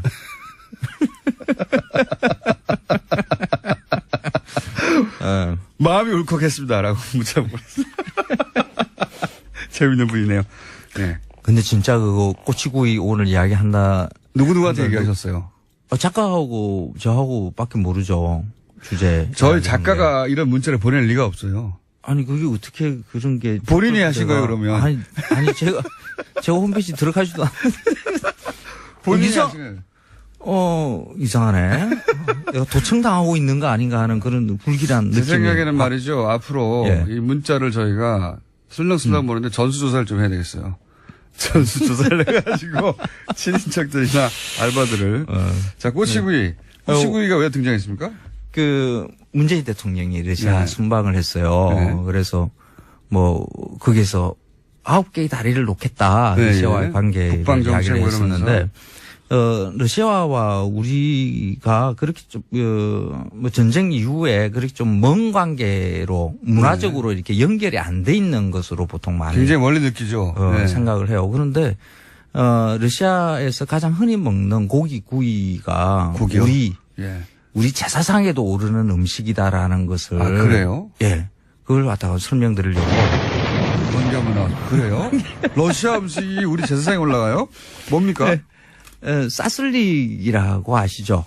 러시아나 우즈벡이나 뭐 몽골이나 뭐 이쪽에서 흔히 먹는 고기를 꼬챙이에 개어서 이렇게 구워서 먹는. 꼬치구이 아닙니까? 꼬치구이. 그렇죠. 예. 그걸 사슬릭이라고 이야기를 합니다. 꼬치구이는 터키도 먹고요. 그렇죠? 그렇습니다. 네. 그쪽에서도 사슬릭이라 그러고요. 아랍권에서도 사슬릭이라 맞습니다. 그러고. 그러니까 구대륙, 유라시아 대륙에, 그러니까 중국도 물론 꼬치구이들이 있지만 그쪽은 사슬릭이라는 말은 쓰지를 않는데, 그 유라시아 대륙, 구대륙의 문명권에 있는 고기구이들, 꼬치에 구워서 먹는 거, 이거 다 사슬릭이라고 이야기를 해요. 우리가 중앙아시아 쪽에서 왔으니까. 그렇죠. 근데 이 사슬릭이라는 음식이 조선의 문헌에 등장을 하는 게 이런 식으로 등장을 해요. 설화멱, 설리적, 설화멱적 뭐 이런 식으로 등장을 해요. 사슬릭 발음이 그렇게 변한 겁니까? 그렇죠. 그러니까 사슬릭이라는 말은 들었는데 그걸 이제 뭐 외려우니까 이렇게 표기를 하려고 그러니까 뭔가 이렇게도 들리고 저렇게도 들리는 거죠. 음차해가지고. 그렇죠. 그래서 표기 방법이 설화맥, 설리적, 설야적 뭐 이런 식으로 다양하게 이렇게 적어놔요. 그래서 그걸 한국 전통 음식을 연구한다는 분들이 보면 조금 엉뚱한 그 해석들을 가해요. 그래서 뭐 눈설자가 있으니까 눈 오는 밤에 구워 먹는 뭐 고기고 한자만으로 이제 하는 그렇죠. 거죠. 중국의 난로회의 풍습이 어쩌고 뭐 이런 아니요. 음가를 딴 거네요, 그냥. 그렇죠. 사슬릭을 그냥 들리는 대로 뭔가 한자로 적다 보니까 그렇게 설리적, 설화멱 뭐 이런 식으로 여러 가지 명칭이 등장하게 그렇죠. 됐다. 그래서 설화멱의 산림경제나 규합총서 등에 나오는 그 조리법을 보면 이 사슬릭 조리법 그대로예요. 설화적을 중국식으로 발음하면 어떻게 되나? 글쎄요. 그러면 사슬릭이 비쌀지도 모릅니다. 그렇죠. 그럴 수도 있겠네요. 네. 꼬챙이에 고기를 개어서 이게 불에 굽는데 굽고 양념을 발라서 이렇게 굽고 하는 걸 처음에는 굽다가 물에 담그고 다시 굽고 물에 담그고 굽고 이걸 3번 반복하는 것으로 이렇게 나와 있어요. 그러니까 물에 넣는다는 것을 또 전통 음식 연구하시는 분들이 또 그걸 고기를 부드럽게 하기 위해서 뭐 막 이렇게 풀어놨는데 그런 거하고 전혀 관계 없고요. 그 예전에 불의 사정을 보면 뭐 장작불이나 숯불이 약하니까 불이. 그렇죠. 불이 좀 거칠죠. 우리가 이제 의도하는 그런 불들로 만들지를 못하죠. 그런데 또 옛날에 그 고기들은 요즘처럼 뭐 마블링이 있고 연하고 이러지 않거든요. 이게 질기죠. 그래서 큼직큼직하게 잘려질 수밖에 없어요. 뭐 칼도 좋은 게 아니니까. 그렇죠. 그래서 겉은 타고 속은 안 익을 수 있죠. 아, 그래서 물에 넣어서 털어냈군요. 이렇게. 그렇죠. 그러니까 겉이 타는 것을 방지하기 위한 방법이죠. 그러니까 요즘에 뭐 스프레이가 있다 그러면처럼 그 스프레이로 가지고 이렇게 뿌리고 뭐 이렇게 했겠죠. 그러니까 이 조리법도 똑같아요.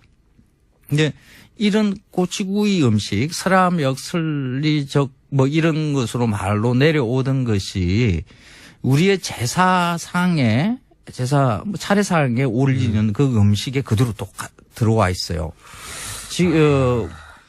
그 집안마다 조금씩 다르지만은 보통 소고기나 돼지고기나 고기류를 꼬챙이에 개어서 이렇게 굽는 음식을 제사상에 반드시 올립니다. 그걸 산적이라고 이야기를 하죠. 그렇죠. 산적.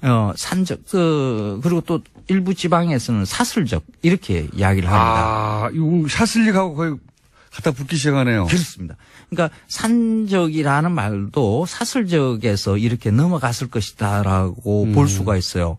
그러니까 꼬치에 개어서 굽는 이 음식의 계통은 그러니까 내려오다가 우리의 제사상에 이렇게 안착될 정도로 오래됐다는 얘기죠. 이게. 그렇죠.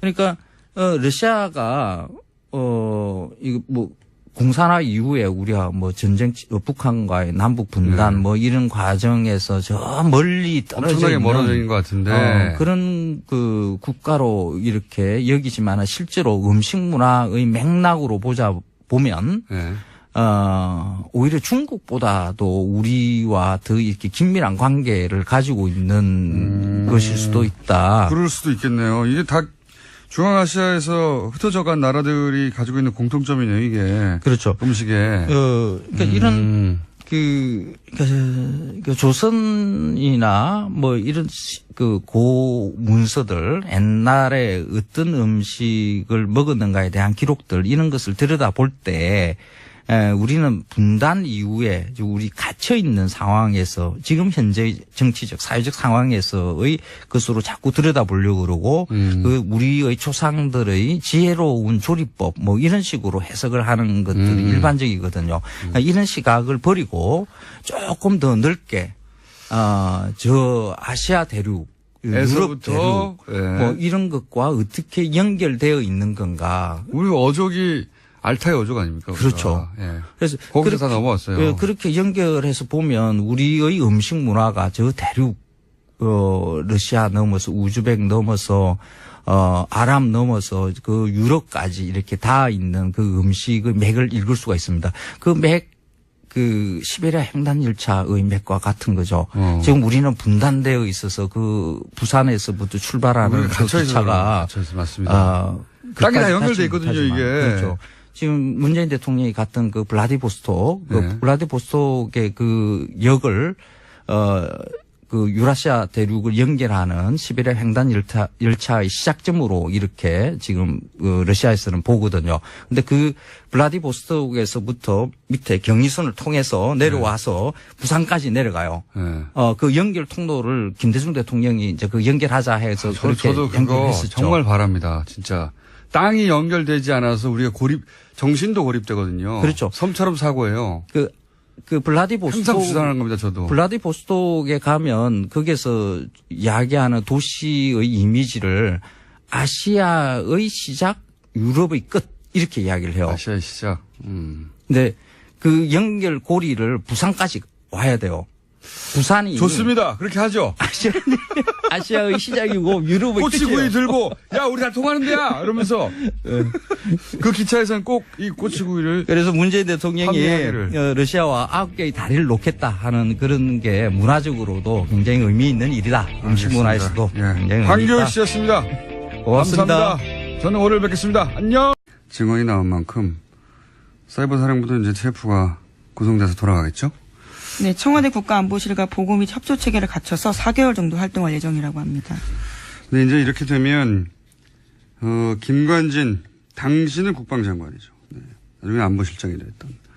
사드하고도 뗄래야 뗄 수 없는 사실상 사드는 김관진 주도하에 들어온 게 아니냐고 하는 지적이 많습니다. 그리고 새 정부가 들어서고 나서도 제대로 보고가 안 됐다고 하는 갖가지 논란의 한 중심에 있는 분인데 이번에 사이버사 댓글 공작으로 끝나는 게 아니라 당시 사인을 받고 보고했다는 문서가 나왔다는 거죠. 네, 어제 말씀드린 뉴스인데요. 청와대로 보고했다는 거죠. 몇 분이 떨고 있겠군요. 예. 자, 다음 뉴스는요. 네, 최순실 씨의 변호인을 맡고 있는 이경재 변호사가 정유라 씨의 변호를 더 이상 맡지 않기로 했다고 합니다. 그러니까 변호사에서 사임을 한 건데요. 이 변호사는 지난 6일에 서울중앙지검에 정 씨의 변호사를 사임하겠다는 내용의 사임계를 제출했다고 합니다. 네. 다른 내용 진행하기 전에 요즘 문자가 이게 유행이군요. 아직 황교익 선생 코너 나오지 않았는데 오늘도 역시 시원하십니다. 이런 문자 나오고 막 여기 나오시는 게스트들이 자꾸 이제 개편 시간이 다 오다 보니까 본인들의 지인들과 친인척을 이용해서 아직 방송이 아직 안 나오는데 오늘 방송도 너무 좋았어요. 이런 문자가 너무 많이 오네요. 네. 자제해 주시고요. 최순실 씨, 뭐랄까요, 이게 가족사가 반복되는 듯한 느낌 한번 이야기한 적이 있는데 1세대에서 2세대로 재산이 넘어가는 과정도 굉장히 큰 의혹들이 제기됐었죠. 예. 최태민 씨 아들 최재석 씨가 최태민 씨의 독설서를 제기했었죠. 예. 1세대에서 2세대로 재산이 넘어갈 때 큰 의혹이 있다. 밝혀진 바는 없습니다. 근데 구체적인 증언이 있었었는데 저희 방송에서도 다뤘었고. 근데 2세대에서 3세대로 넘어가는 저는 이제 이게 단순히 정유라 씨와 변호인단이 서로 뜻이 맞지 않다가 아니라 2세대에서 3세대로 재산이 넘어가는 과정의 갈등, 재산 갈등이 본질적인 거라고 보여집니다. 네. 그런 얘기도 일부 나왔었죠. 예. 정유라 씨와 최순실 사이에 재산에 관련해서 주고받는 대화 일단락이 등장한 적이 있는데 본질적으로는 재산 갈등인 것 같아요. 어떻게 전개될지 굉장히 흥미진진한 부분이 있습니다. 네. 자, 이 뉴스는 저희가 한번 따로 집중적으로 취재를 해가지고 저희 단독이나 특종을 한번 보려고 노력해 보겠습니다. 네. 주진우 기자를 시켜서. 자, 다음 뉴스는요? 블랙리스트 관련된 뉴스도 나왔습니다. 박근혜 전 대통령의 블랙리스트 지시 의혹과 관련해서 김종덕 전 문화체육관광부 장관이 법정에 섰습니다. 여기서 박 전 대통령의 지시가 있었다라는 증언을 한 겁니다. 어제 재판 증인에 출석해서 한 말인데요. 관련해서는 구체적인 증언을 했습니다. 2015년 1월 9일에 대통령이 불러서 갔다라고 하는데요. 당시에 박 전 대통령은 영화 제작하는 사람이 문제다. 잘못된 영화를 보고 젊은이들이 잘못된 생각을 한다. 정치 편향적인 영화에 지원하면 안 된다. 관리를 잘하라. 이렇게 이야기했다라고 합니다. 이 워딩이 너무 명시적이고 구체적이에요. 영화 제작하는 사람들이 문제다. 잘못된 영화를 보고 젊은이들이 잘못된 생각을 하면 안 되니까 그런 영화 지원하면 안 된다는 거잖아요. 관리를 잘하라고 말을 한 거죠. 예. 하면 안 된다. 소위 이제 지원 배제죠. 블랙리스트. 자기들끼리는 블랙리스트란 단어를 쓰지 않고 지원을 배제한다라고 가치 중립적인 단어처럼 사용했는데 블랙리스트 이야기인 것이고 그걸 이제 장관을 처음으로 불러서 불려간 건 처음인데 처음으로 불러서 요 얘기를 지시했다는 거 아닙니까? 문체부 장관에게 그러면서 이제 정반대로 그러니 이런 영화를 지원해야 한다는 화이트리스트가 등장하죠. 아직 화이트리스트 수사는 진척이 안 된 걸로 아는데 여기에 또 모태펀드라는 게 등장합니다. 네. 공공펀드인데 어마어마합니다. 자금 규모가. 근데 이제 저희가 최순실 게이트 한참일 때 한번 전해드린 적이 있는데 이 화이트리스트 모태펀드를 이용해서 화이트리스트 지원을 받았다고 의혹을 받는 영화가 있죠. 지원을 받았죠, 실제. 예. 근데 그 영화사가 알고 봤더니 그 태극기 집회, 친박 집회 단체들과 가짜 뉴스를 만드는 단체들이 있는 사무실에 같이 있더라. 그 건물을 같이 썼던 거죠. 예, 같은 큰 건물이 아닌데 이게 뭐 어마어마하게 큰 건물이면 빌딩이면 같은 건물에 있어도 그럴 수 있다고 싶은데 이건 조그만 건물인데 위아래로 같이 있었어요. 예, 저도 그 건물 가봤었는데 한 3, 4층 되는 강남에 있는 건물이었습니다. 네, 거기에 이제 조그만 빌딩이 같이 모여 있던. 그러니까 이제 이 화이트리스트하고 친박 집회 주도 단체와 가짜 뉴스를 만드는 것과 한 통속이 아닌가 이런 의혹을 가질 수밖에 없죠. 예. 이 자체적으로는 건전 콘텐츠라고 부르고 있습니다. 네, 건전 본인들에게는 건전했겠죠. 그래서 이제 이게 다 연결되어 있는 것이다. 그리고 이 뒤에 청와대가 있는 게 아니냐. 왜냐하면 청와대가 사실은 블랙리스트를 만들고 또 정반대로 화이트리스트를 만들어서 모태펀드를 이용해서 지원했으니까요. 그 지원을 받은 영화사가 친박 집회를 주도한 단체와 가짜뉴스를 만드는 단체, 집단 회사와 같이 있었으니까요. 근데 이게 저는 한 건물이 아니었을 거라고 봐요. 예. 그런 단체는 많았고 만약에 화이트리스트가 좀 너무 많은 사안들이 수사되니까 동시에 화이트리스트까지 갈지는 모르겠는데 가면 아마 그런 건물이 다수였다 하는 뉴스가 나오지 않겠는가. 자, 어쨌든 전 문체부 장관이 대통령이 블랙리스트 지시했다라고 증언을 한 뉴스였습니다. 예, 심지어 수첩에 그 내용을 적어놨다라면서 물증도 보여줬습니다.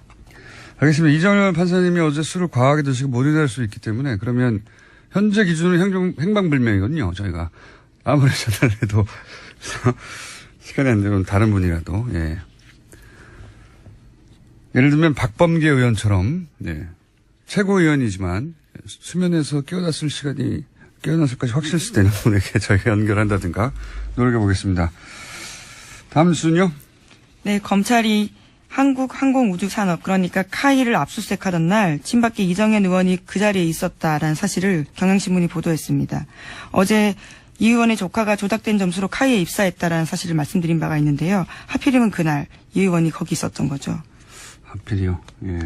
이게 이제 우연이면 이정현 의원은 제가 보기에는 로또를 자주 사시는 게 좋겠어요. 예. 하필이면 방산비리로 업체를 압수수색하는 날에 예.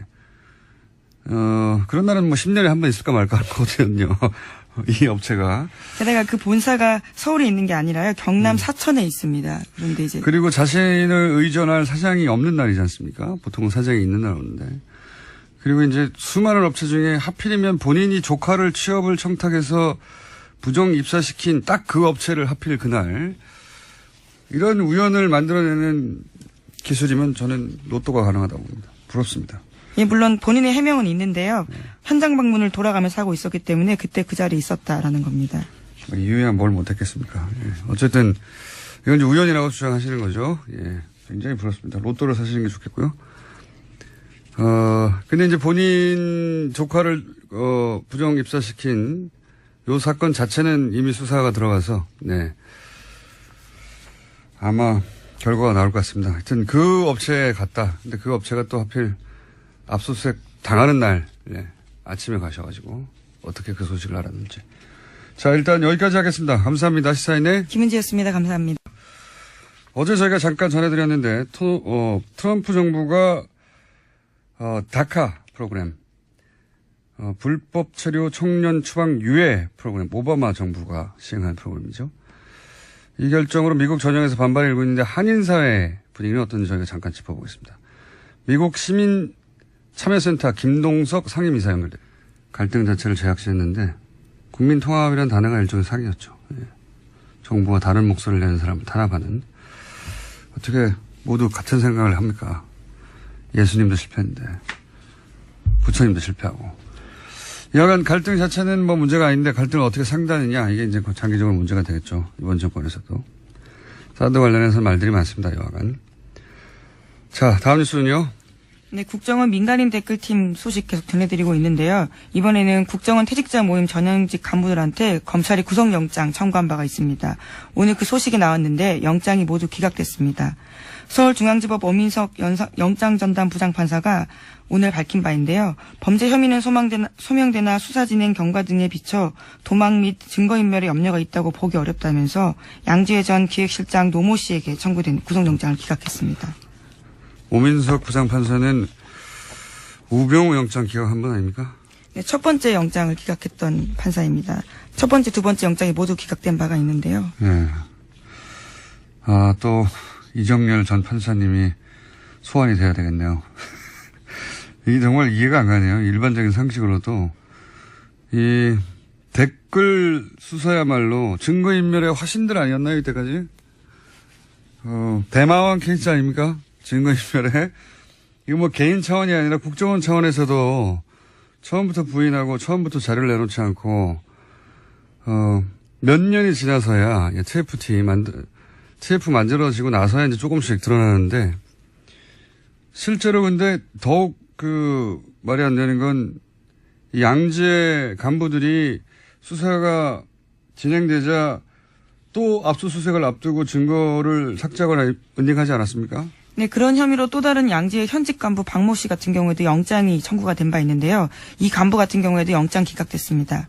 그 기각 사유에 대해서 피의자가 은닉한 물건의 증거 가치, 피의자의 주거와 가족관계 등에 비춰 피의자가 도망가거나 범행에 관한 증거를 인멸할 염려가 있다고 보기 어렵다라고 밝혔습니다. 아니, 수사를 하는 와중에도 증거를 인멸했는데 이해가 안 가네요, 저는. 이게 뭐 특별한 우리가 법을 몰라서 그런 건지 법리에 신비스러운 부분이 있는 건지 모르겠는데, 아니 이게 지금 수사하는 동안에도 자료를 숨기거나 은닉했는데 이해가 안 갑니다, 저는.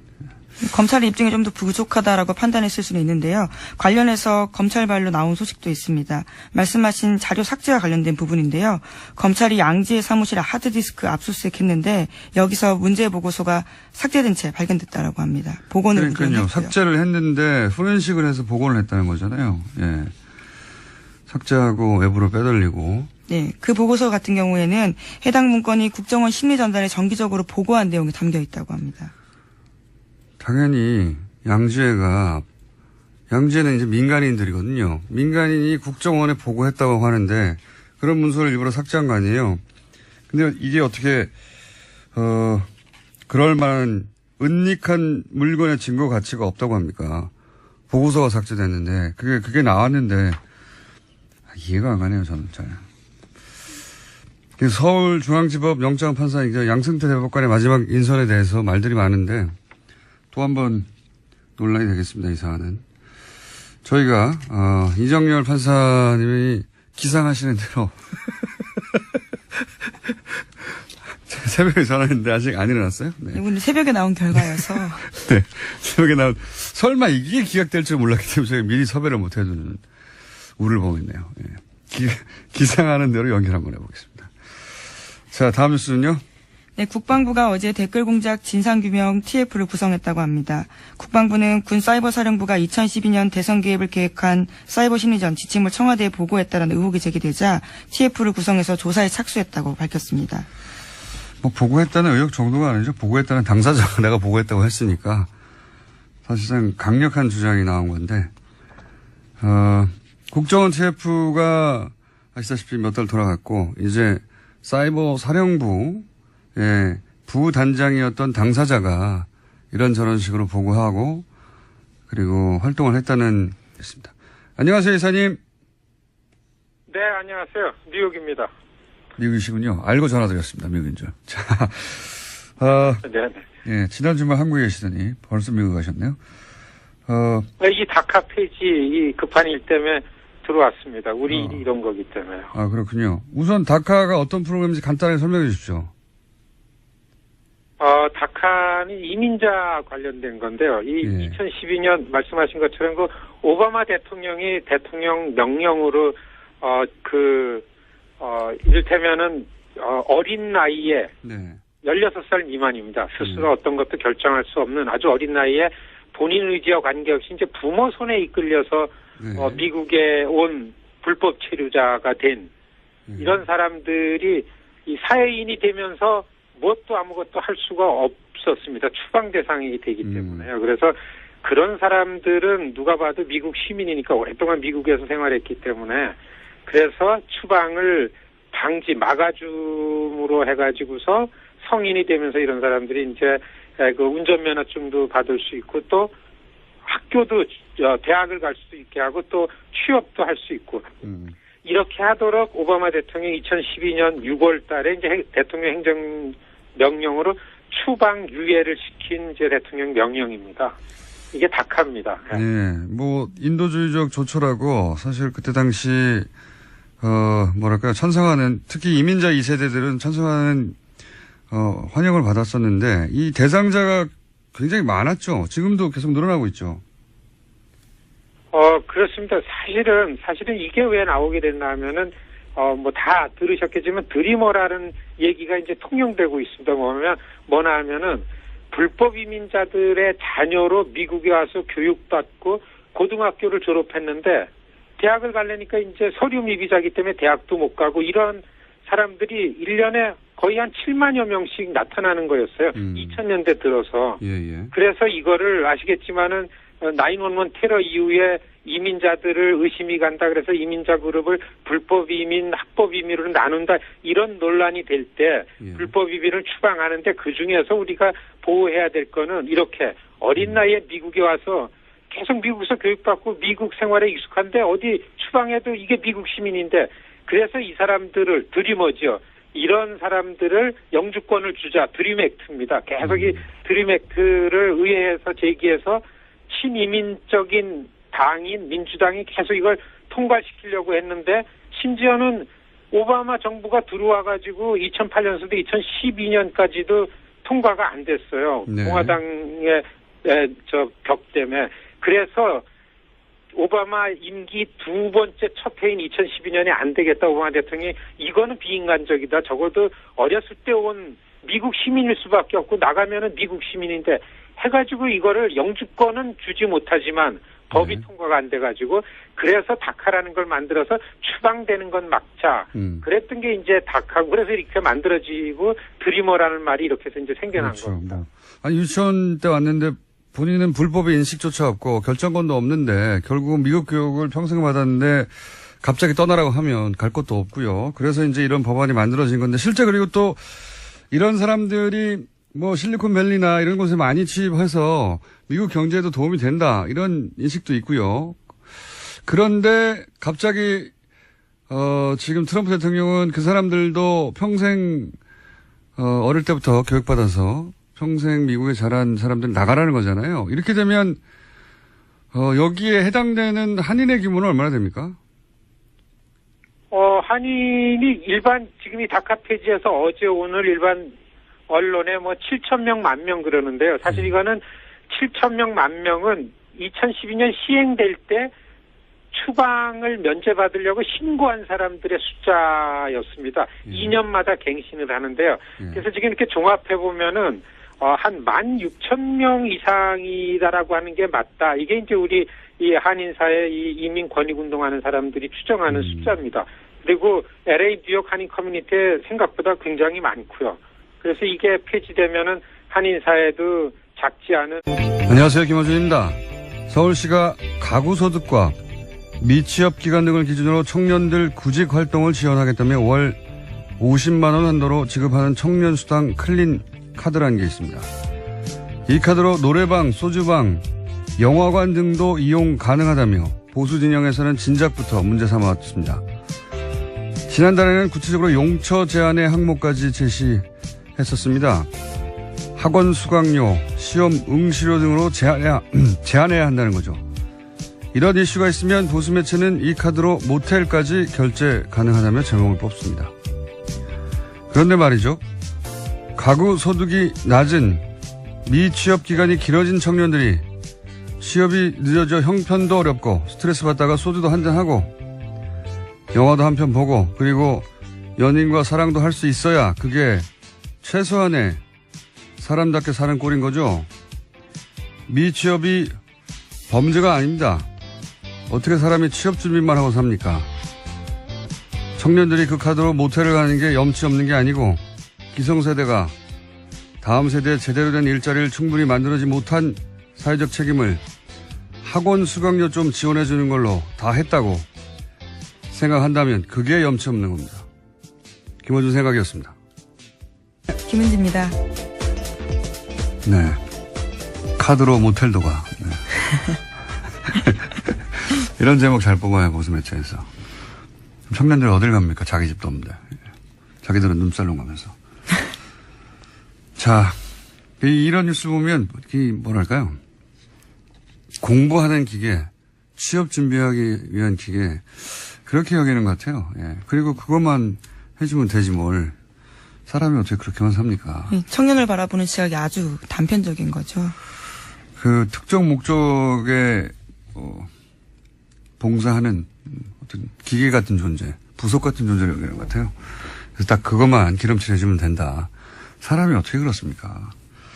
이걸 계속 문제 삼는 게 전, 이거 항상 보수 매체만 이런 거 문제 삼는 건지, 보수 정치인가.